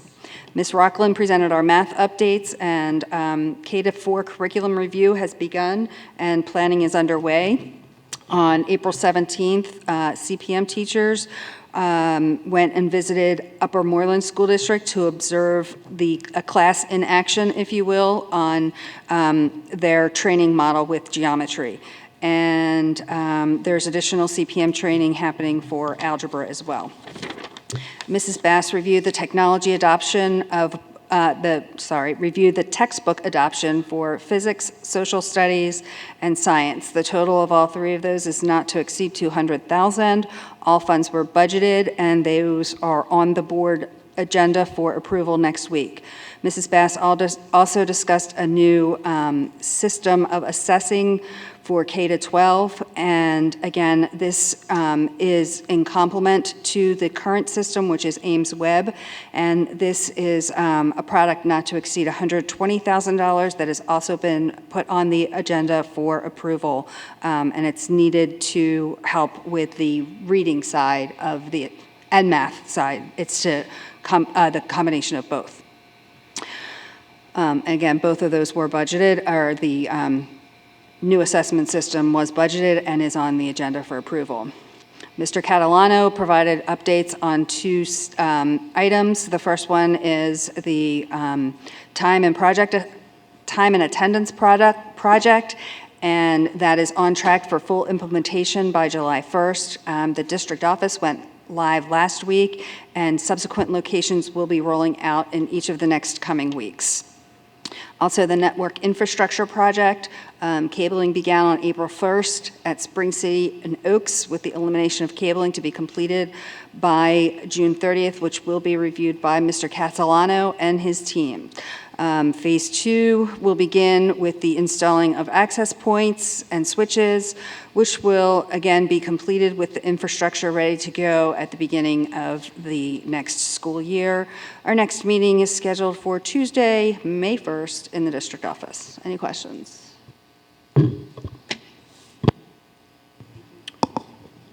Community Relations. Community Relations Committee met on Wednesday, April 11th. We first had a website accessibility update. The committee recommended moving forward with Site Improve for web-based ADA accessibility assistance, and Ms. Crew will follow up with Mr. Fink about that. The Pennsboro Awards took place just after that meeting. Each year, the Pennsylvania School Public Relations Association, known as Pennsboro, sponsors an Excellence in Education Communications contest. Entries are accepted in a number of different categories, and this year, the work of the Springford Communications Marketing and Media team was recognized in 3 different categories. So the school websites won an Award of Excellence, thanks to Ms. Erin Crew. The promotional video, Welcome to Springford, also won an Award of Excellence, and the electronic newsletter, the RAM Review, won the Award of Honor. So thank you to that team of professionals that does that great job there. We also talked about ADA accessibility for RCTV. 2 options were presented for closed captioning on the online programs, and we asked for additional information, which will be provided at the June meeting. Cool School launched last week. We received more than 100 registrations for that. Dr. Roach and Ms. Crew are also working to outline a calendar of regular parent community presentations for the 2018-19 school year, and more information with specific dates will be provided at a later time. Springford 5K is April 20th. The Snap Post Prom event is April 28th. Decision Day, May 1st, and Senior Impact Awards, May 2nd. Next meeting for Community Relations will be in June of 2018, as we are on a bi-monthly schedule. Any questions on Community Relations? Or congratulations to... Jump right into policy. Oh. Okay. Well, Congratulations. And now we will jump right, yes. But that happened after your meeting? It happened right after our meeting, So but you're we were... reporting on future stuff now, too? No, I'm not. We were excited about that happening. Yes, as a matter of fact, I did. Moving on to policy, which took place right after the Community Relations meeting, also on April 11th. We approved the minutes, and then we jumped right into use of facilities. The recommendation was made for Dr. Roach to do a presentation at the April action meeting, our board meeting next week, and we're shifting the May meeting to the Herta Center and inviting, well, Dr. Roach will contact the organizations and send out an invitation for 1 or 2 representatives per group to attend and to provide any insights or input as to the use of facility revisions that we are considering. So once we wrap that up, we moved into the non-discrimination in school and classroom practices. That's moved forward for a first reading with slight revisions and review by our solicitor. Non-discrimination in employment practices will be updated and shared at the next meeting. Anonymous communications is again here to be moved forward for a first reading with slight revisions and again review by our solicitor.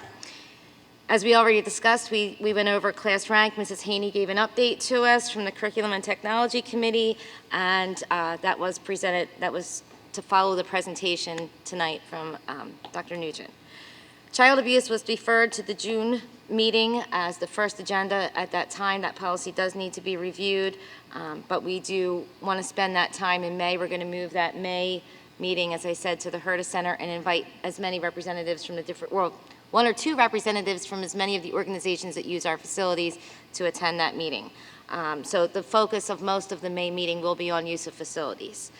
We did defer Title I parent involvement, public complaint, and acceptable use of technology as part of modernized learning. We deferred those to a later time.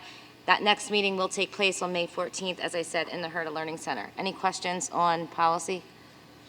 Thank you. Good.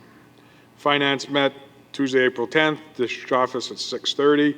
Started off, we asked the tax collectors from the 4 municipalities and boroughs within the Springford School District. We felt over the last year or 2 with the revisions to the tax collection policy, the elimination of per capita tax, and the reassessment of the compensation packages, it was a good idea to bring the tax collectors in and touch base and see how well things are going, the interactions with our business office. The tax collectors were very happy with the interactions, the processes and procedures that have been put in place. As always, there's always some bumps and bruises that we need to work through, but for the most part, things are going very smoothly.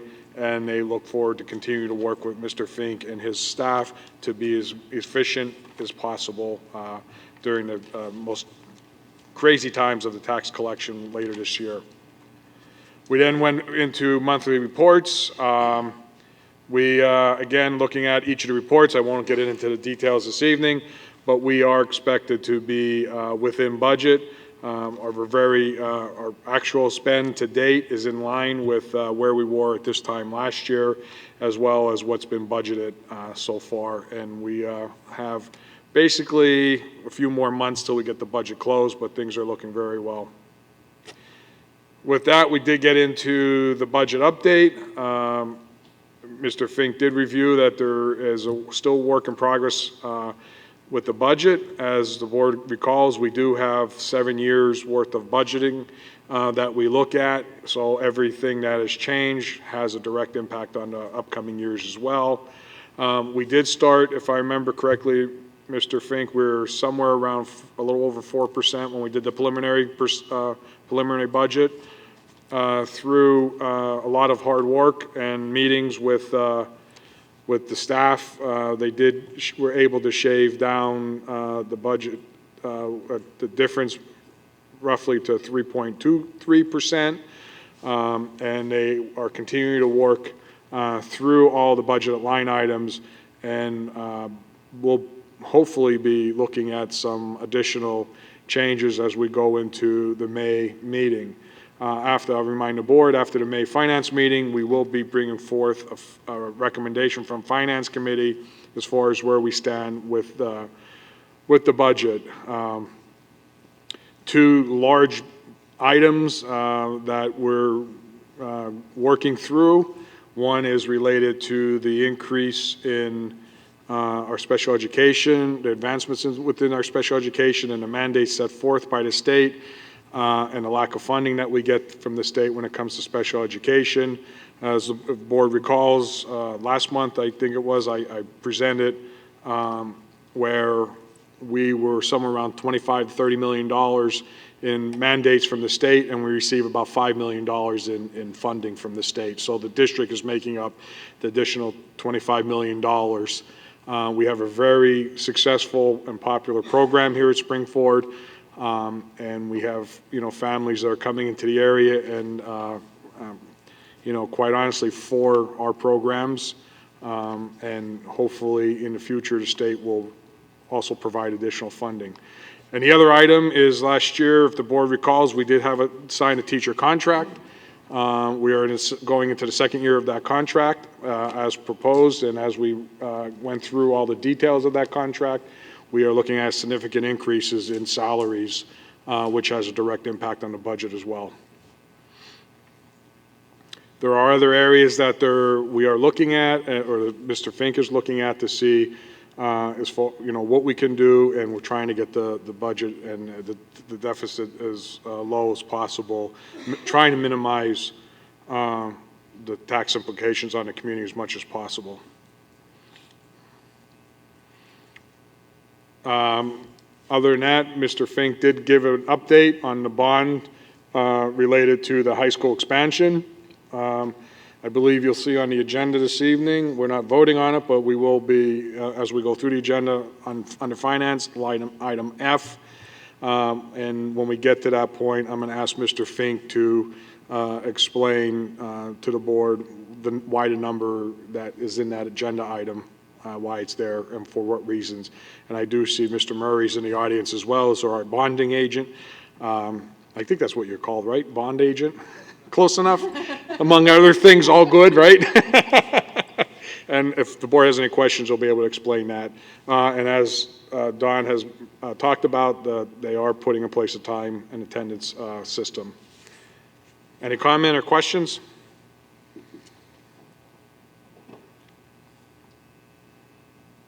Okay, let me just bring up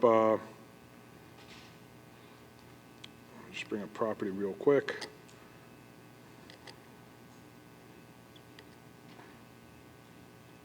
Of course, you can't find it when you want it. Oh, there it is. Property meeting met April 10th, 7:30 at the district office.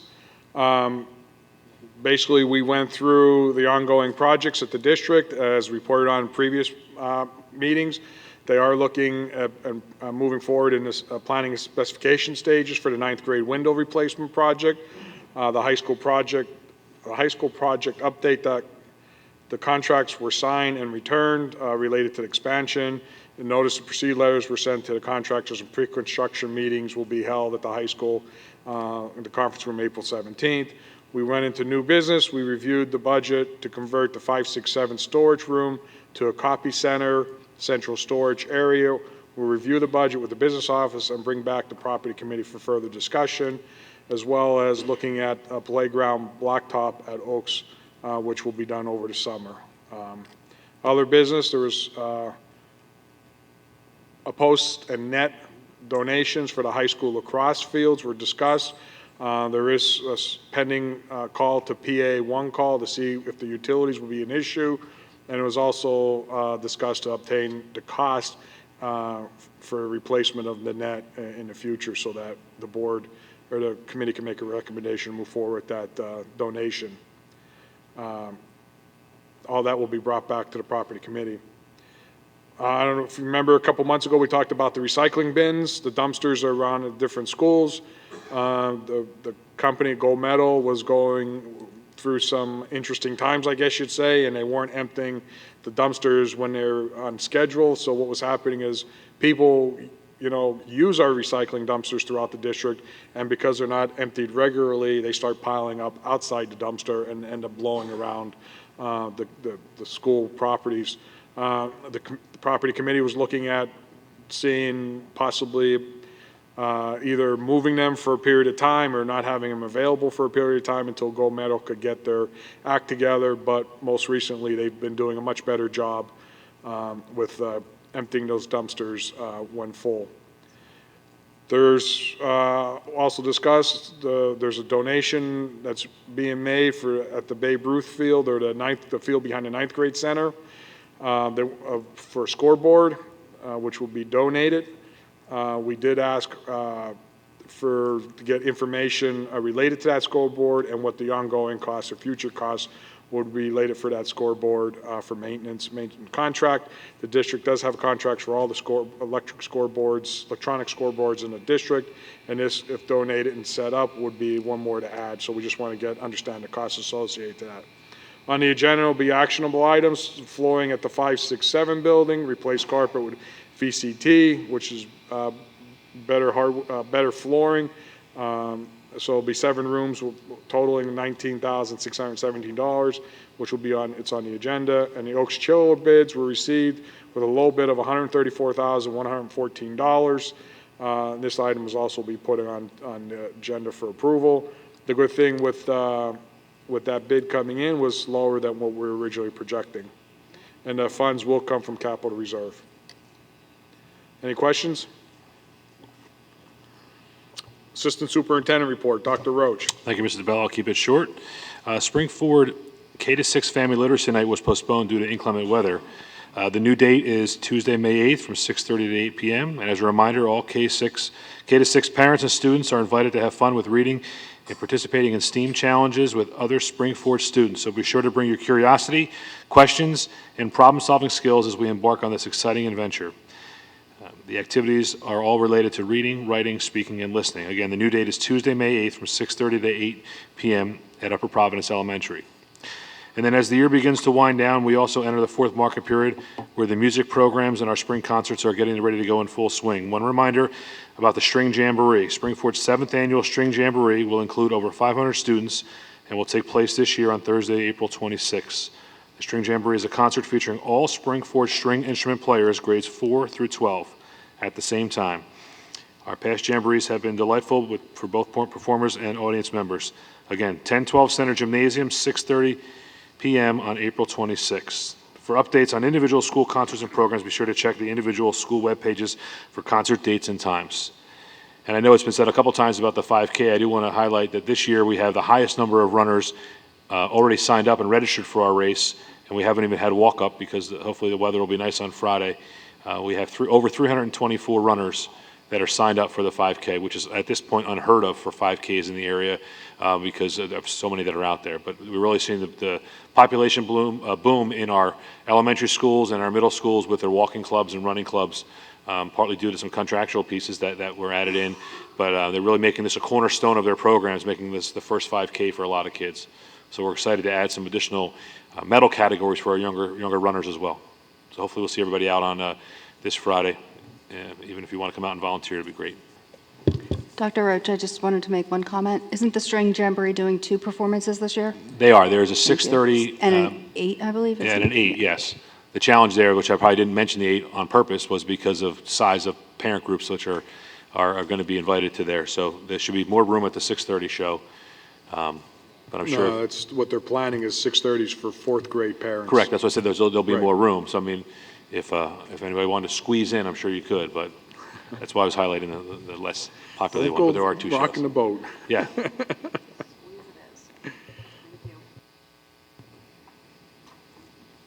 Mr. Fitzgerald, any solicitors report?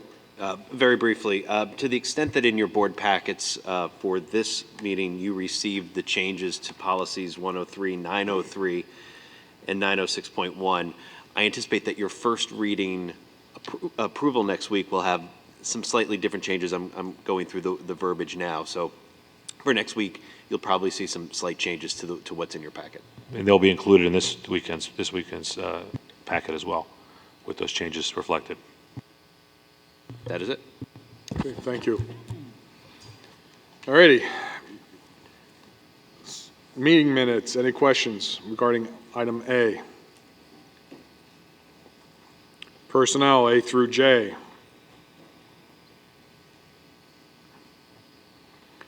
Finance, A through J. Mr. Fink, could you briefly explain item F to the board?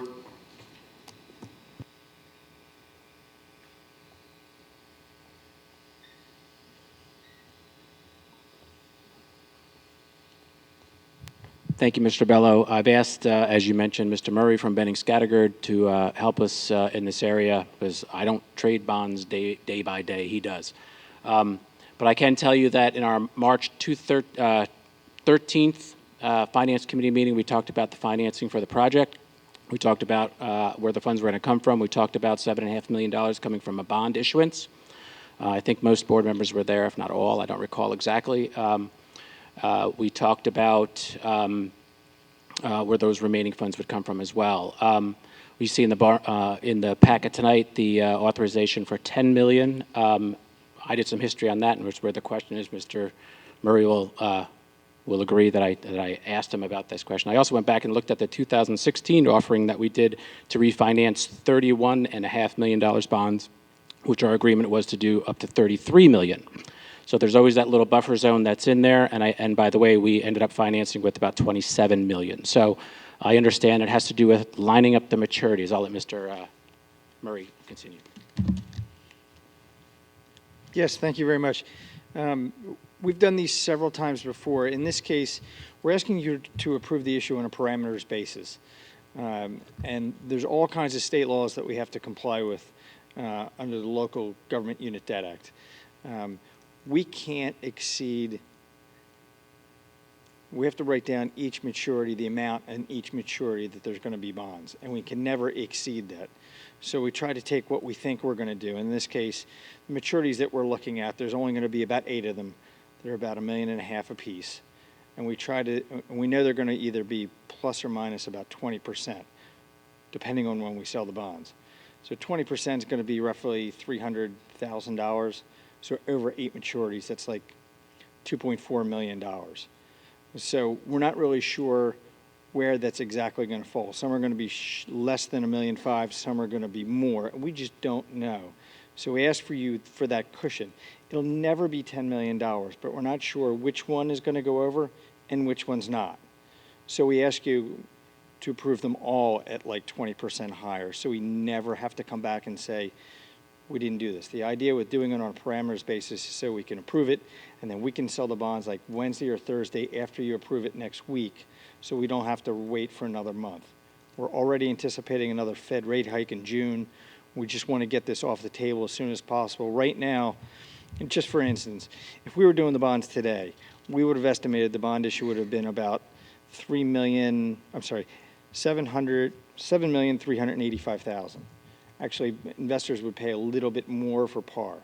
So whatever bond issue comes in, it's going to provide you with $7.5 million worth of proceeds, and it will be somewhere around $7.5 million.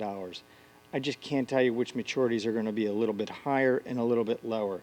So I ask you to let me put them all a little bit higher on a form that we get approval for from the state. But it will be much lower, and we'll amend it, and you'll know instantly that it's going to be right around $7.5 million.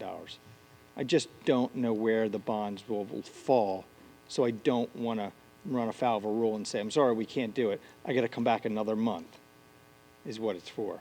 So I guess one of the questions that are rolling around, and maybe some board members' head is that the fees that we pay, are we paying on actual or what we're approving up to 10 million? Actual. Okay. Yeah, it's the par value the actual due. I'd say 85% of the fees are based upon the actual principal amount, so whenever we do it, all based on actual. So there is a possibility that just because of sale price and et cetera, that it could come out at 8.5 million or 9 million, as opposed to the 7.5 that we're really looking for. Is that? No, there's only going to be one or two maturities probably. I Okay. anticipate there's going to be one or two maturities that are going to be a little bit higher than I want, and some are going to be lower, right? But the bond issue is going to be about $7.5 million. I just don't know which one's going to be higher. Right. So I ask you to let me move them all higher. If I knew which one, I'd Right. only ask you for a little bit. Since I don't know which one, I got to ask you to let me move them all higher. But if I was doing it today, it'd be $7,385,000. I'll bet you when I do this in 10 days or whatever it is, it's probably going to be right around $7.5 million. But if it comes in at the 7,000,000, what did you say, 385? 385. Which is still less than what was budgeted by Yeah. the, right? Yeah. For So- the bond issuance. In this case, Mr. Fick, no? in this case, to get the absolute lowest yields or the lowest interest rates, investors are interested in paying more than par. They're actually going to give you a reoffering premium. They're going to pay more than what they need to obtain a certain interest rate, and that's going to get you the lowest possible interest rate. That's kind of the odd part here. I do what's in your best interest to get the lowest interest rates. And sometimes that means we sell some of the bonds at discount, and sometimes it means we sell some of them above par. In this case, people want above par, so that's what I'm going to give them. But I only do that, let them give me more than par for an exchange, which means you get a lower rate. One of the things that concerns me with the way that this bond is structured, where we're making, for the first 7 years, lower payments, but most of them are $600,000 except for the one for the first year. That, on a $10 million bond, that's about $1.4 million extra in interest if we had uniform payments. So that really adds to the taxpayers over $1 million. If it's only $7.5 million, it's probably going to be $1.1 million. So we're going to pay about $1.1 million extra in interest because we're going to not pay much for the first 7 years, and then we're going to pay $1.6 million in the last 9 years, or 8 years, last 8 years. So this way we're doing this is going to cost the district over $1 million extra in interest by not making uniform payments over the period of time. I would, excuse me, I would first say it's probably not over $1 million because it hasn't been present valued. You're looking at total dollars over the life of the issue. What is the difference between level and what would be the difference between taking the rates? I calculated uniform payments on $10 million versus the way this is structured. On $10 million, it's $1.4 million extra in interest. Okay, I'll take your word for it. Yeah, so. I'm just not, I'd have to do the calculation. Yeah, it's a pretty easy calculation, but, so it's going to be probably 3/4 of that or so if it's only $7.5 million. So that's about $1.1 million. So we're paying over $1 million extra in interest by doing what we're doing. Could be. Again, I'll take your word for it on that. I haven't done the calculation. But in this case, The wraparound structure that we're suggesting is a structure that's been utilized with the school and new money bond issues for some time. Some of the bond issues that are rolling off, the 2026 series, the 2026A series, those bond issues that were refunded, many of those were new money and were wraparound bond issues that will actually go away over the next 5 to 7 years. You're right, but it's still going to, the bottom line is it costs us over $1 million extra in interest. And no matter how you spin it, because we're trying to stay under a debt level until those bonds roll off, it's costing us $1 million. Yes, you'll level out the payments for taxpayers over a longer period of time, but there is some interest cost Yeah, associated that's with it. pretty significant. It adds $1 million to the project. It's pretty significant. I would say overall, I would also say two things. One is do need to fit it into the structure that's in the budget, so we're not, we can. And that costs $1 million. We can increase the budget now, or we can, or we can do this. We're also assuming that those bonds that we're talking about now will go to full maturity. We don't know when we're going to refund. We don't know when we're going to refinance. Well, I thought that we can only refinance them if well, the interest rates would have to go down significantly to refinance them. But based on what we know today, it's $1 million extra. It's not, there's no other way around it. We're going to pay $1 million extra because we're going to fit this in to fit some debt profile. That's reality, $1 million extra. That adds $1 million to the project based on what we know today. And is this or is it not exactly what you said, that this is exactly how the bonds were issued the last time? in each one of the new money bond issues, that has been the case.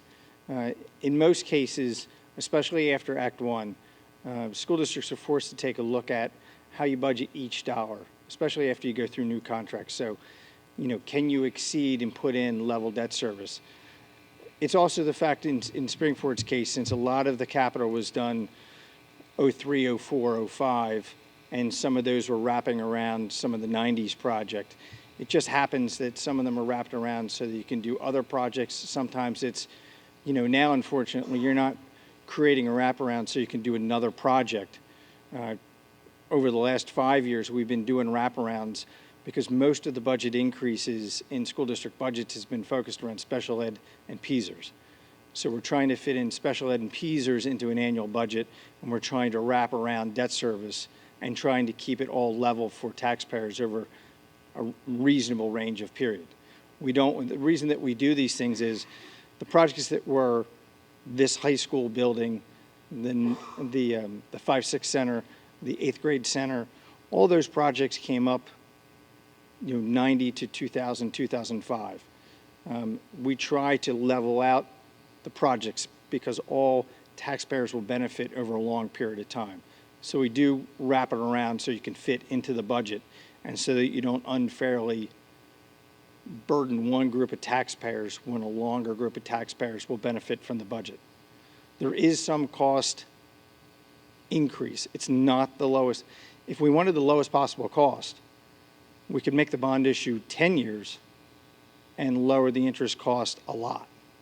Or we do level payments in just 10 years, your interest cost would be a lot. It would be the same as your mortgage. We can do a 10-year mortgage, but you do it over 30 because you have to afford it. In this case, we're letting you afford the mortgage on the prior property and the new property and blend them together, and then you have a more level schedule.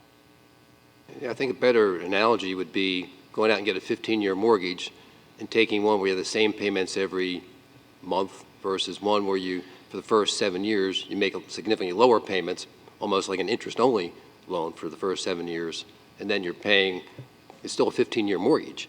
It's just that you're not paying much in the first 7 years, and then the last 9 years, you make up for it, which has a big interest cost.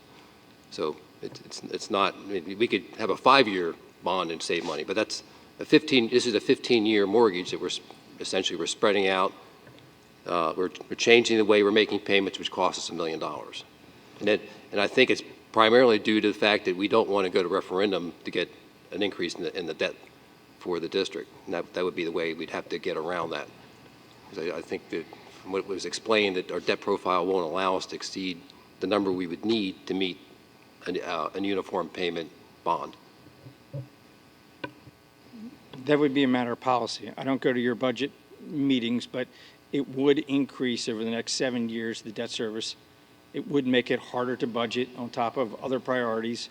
And this is a much smoother way of smoothing that over the best period of time. At a $1 million cost. It's adding a $1 million cost, but we've saved this district millions of dollars over the years because we refinance bonds. I mean, this is normal operating procedures.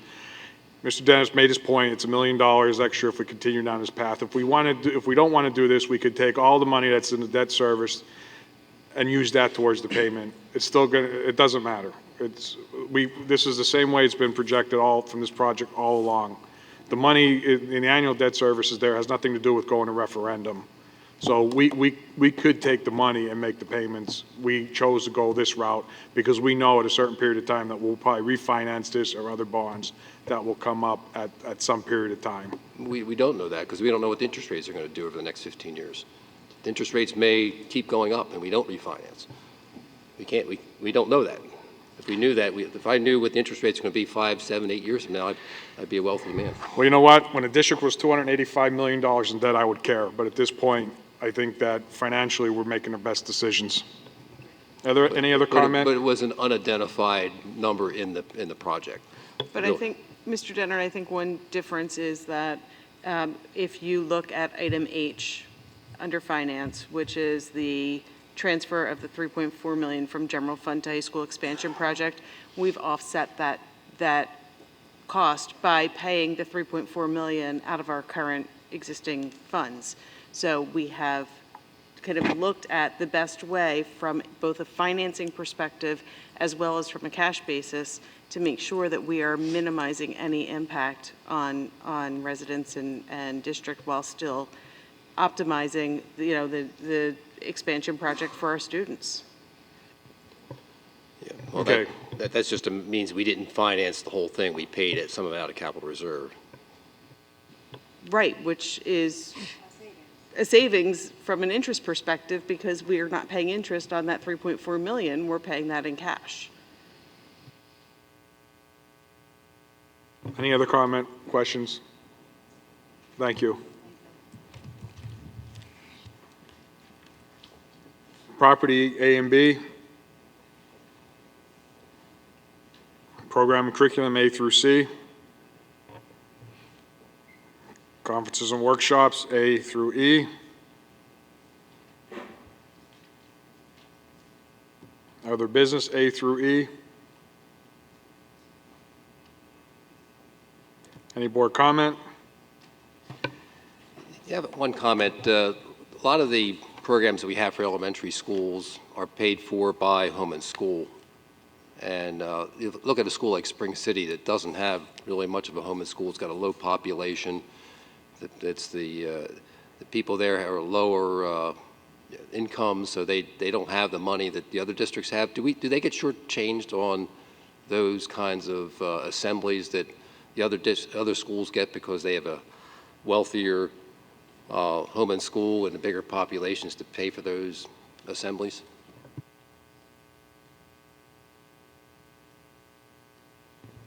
Yes. They're bringing in less money. They have less money to spend.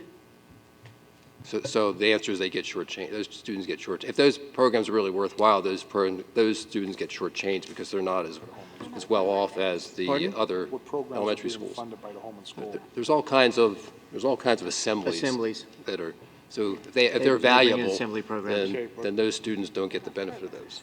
So I think if we wanted to do either they're valuable or they're not. If they're valuable, then we're doing an injustice to the kids at Spring City by not having similar programs just because they can't afford it.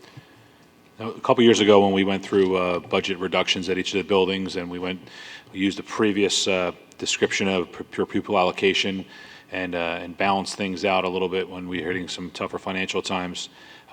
We did add additional budget to Spring City, knowing the cost of operating a building, and not specifically for that reason, but when we added pre-pupil and with the size of the building, you still needed certain dollars to run the building and to provide for that. So building principals are allocated a budget to make some decisions, and yes, some home schools subsidize or add programs to that, but Spring City, if you were to go back to a pre-pupil, which I know it's off that a little bit, was added additional funds, but did not take the reduction that the other schools did at that time.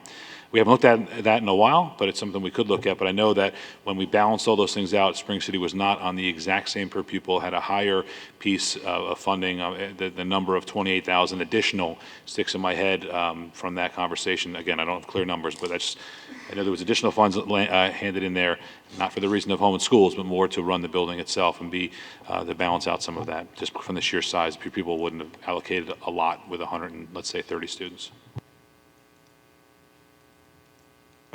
I think we need to be clear that from an educational standpoint, the district is providing the same level of education at Spring City as it does for all its elementary schools. We actually invested in the Spring City by bringing a hybrid learning into that school. What Mr. Dennett's referring to is the home and school associations, what programs or whatever they may put in place through fundraising. I think the people in Spring City would find offensive the comments that were made this evening. I think that they're hardworking individuals. I think that's it's a very demographics that is spread across the board, all different. But you're also talking about a school that only has 100 and I don't know what the population is this year, but somewhere around 150. What's that? About 125 students compared to other elementary schools that have 500 to 600 students in them, which would make up a big difference in when they're raising funds to do these after school or in-school activities for the students. I know the home and school in Spring City works extremely hard to provide a wonderful environment for their students, and we applaud them for all their hard work. Yeah, I want to make it clear that I'm not trying to disparage the people of Spring City. I'm trying to say that they're not getting as much in the way of those programs that the other schools get, and it's not necessarily the fault of the people that live there. The two factors are it's not as affluent school as the other elementaries, and because they have a smaller population, they don't have as big a home and school base to raise that money. They've got a fifth, quarter, a fifth of the size of those other elementaries, so they're not going to have the money. So if those programs are worthwhile, then they're not getting them, and maybe they should. So would you prefer that all the home and school fund money that's raised be put into a common pot and distributed equally among each of the schools? No. Oh, wouldn't that be the fairest way? No, I'm just making the statement that if they're not as economically as well off, they're not getting the same programs the other schools are getting. Well, one can say that from one school district to the next, too. But I'm talking about Springford. I'm not talking about the other school districts. Well, it's the same principle. Not really. And it's the same with not all the home school. Every home and school for each elementary school or each of the schools raises money and does things differently. They're not all similar in nature, and some schools do a little bit more than other schools. And added to that, I think that they'll all be talking to us about that at the President's Council meeting. That's this Thursday. Is that right? Yes. So might be a good time just to find out a little bit more about what each of the groups are doing. Any other board comment? Any public comment? Is there a motion to adjourn? Move. All in favor, say aye. Aye. Meeting adjourned. Oh.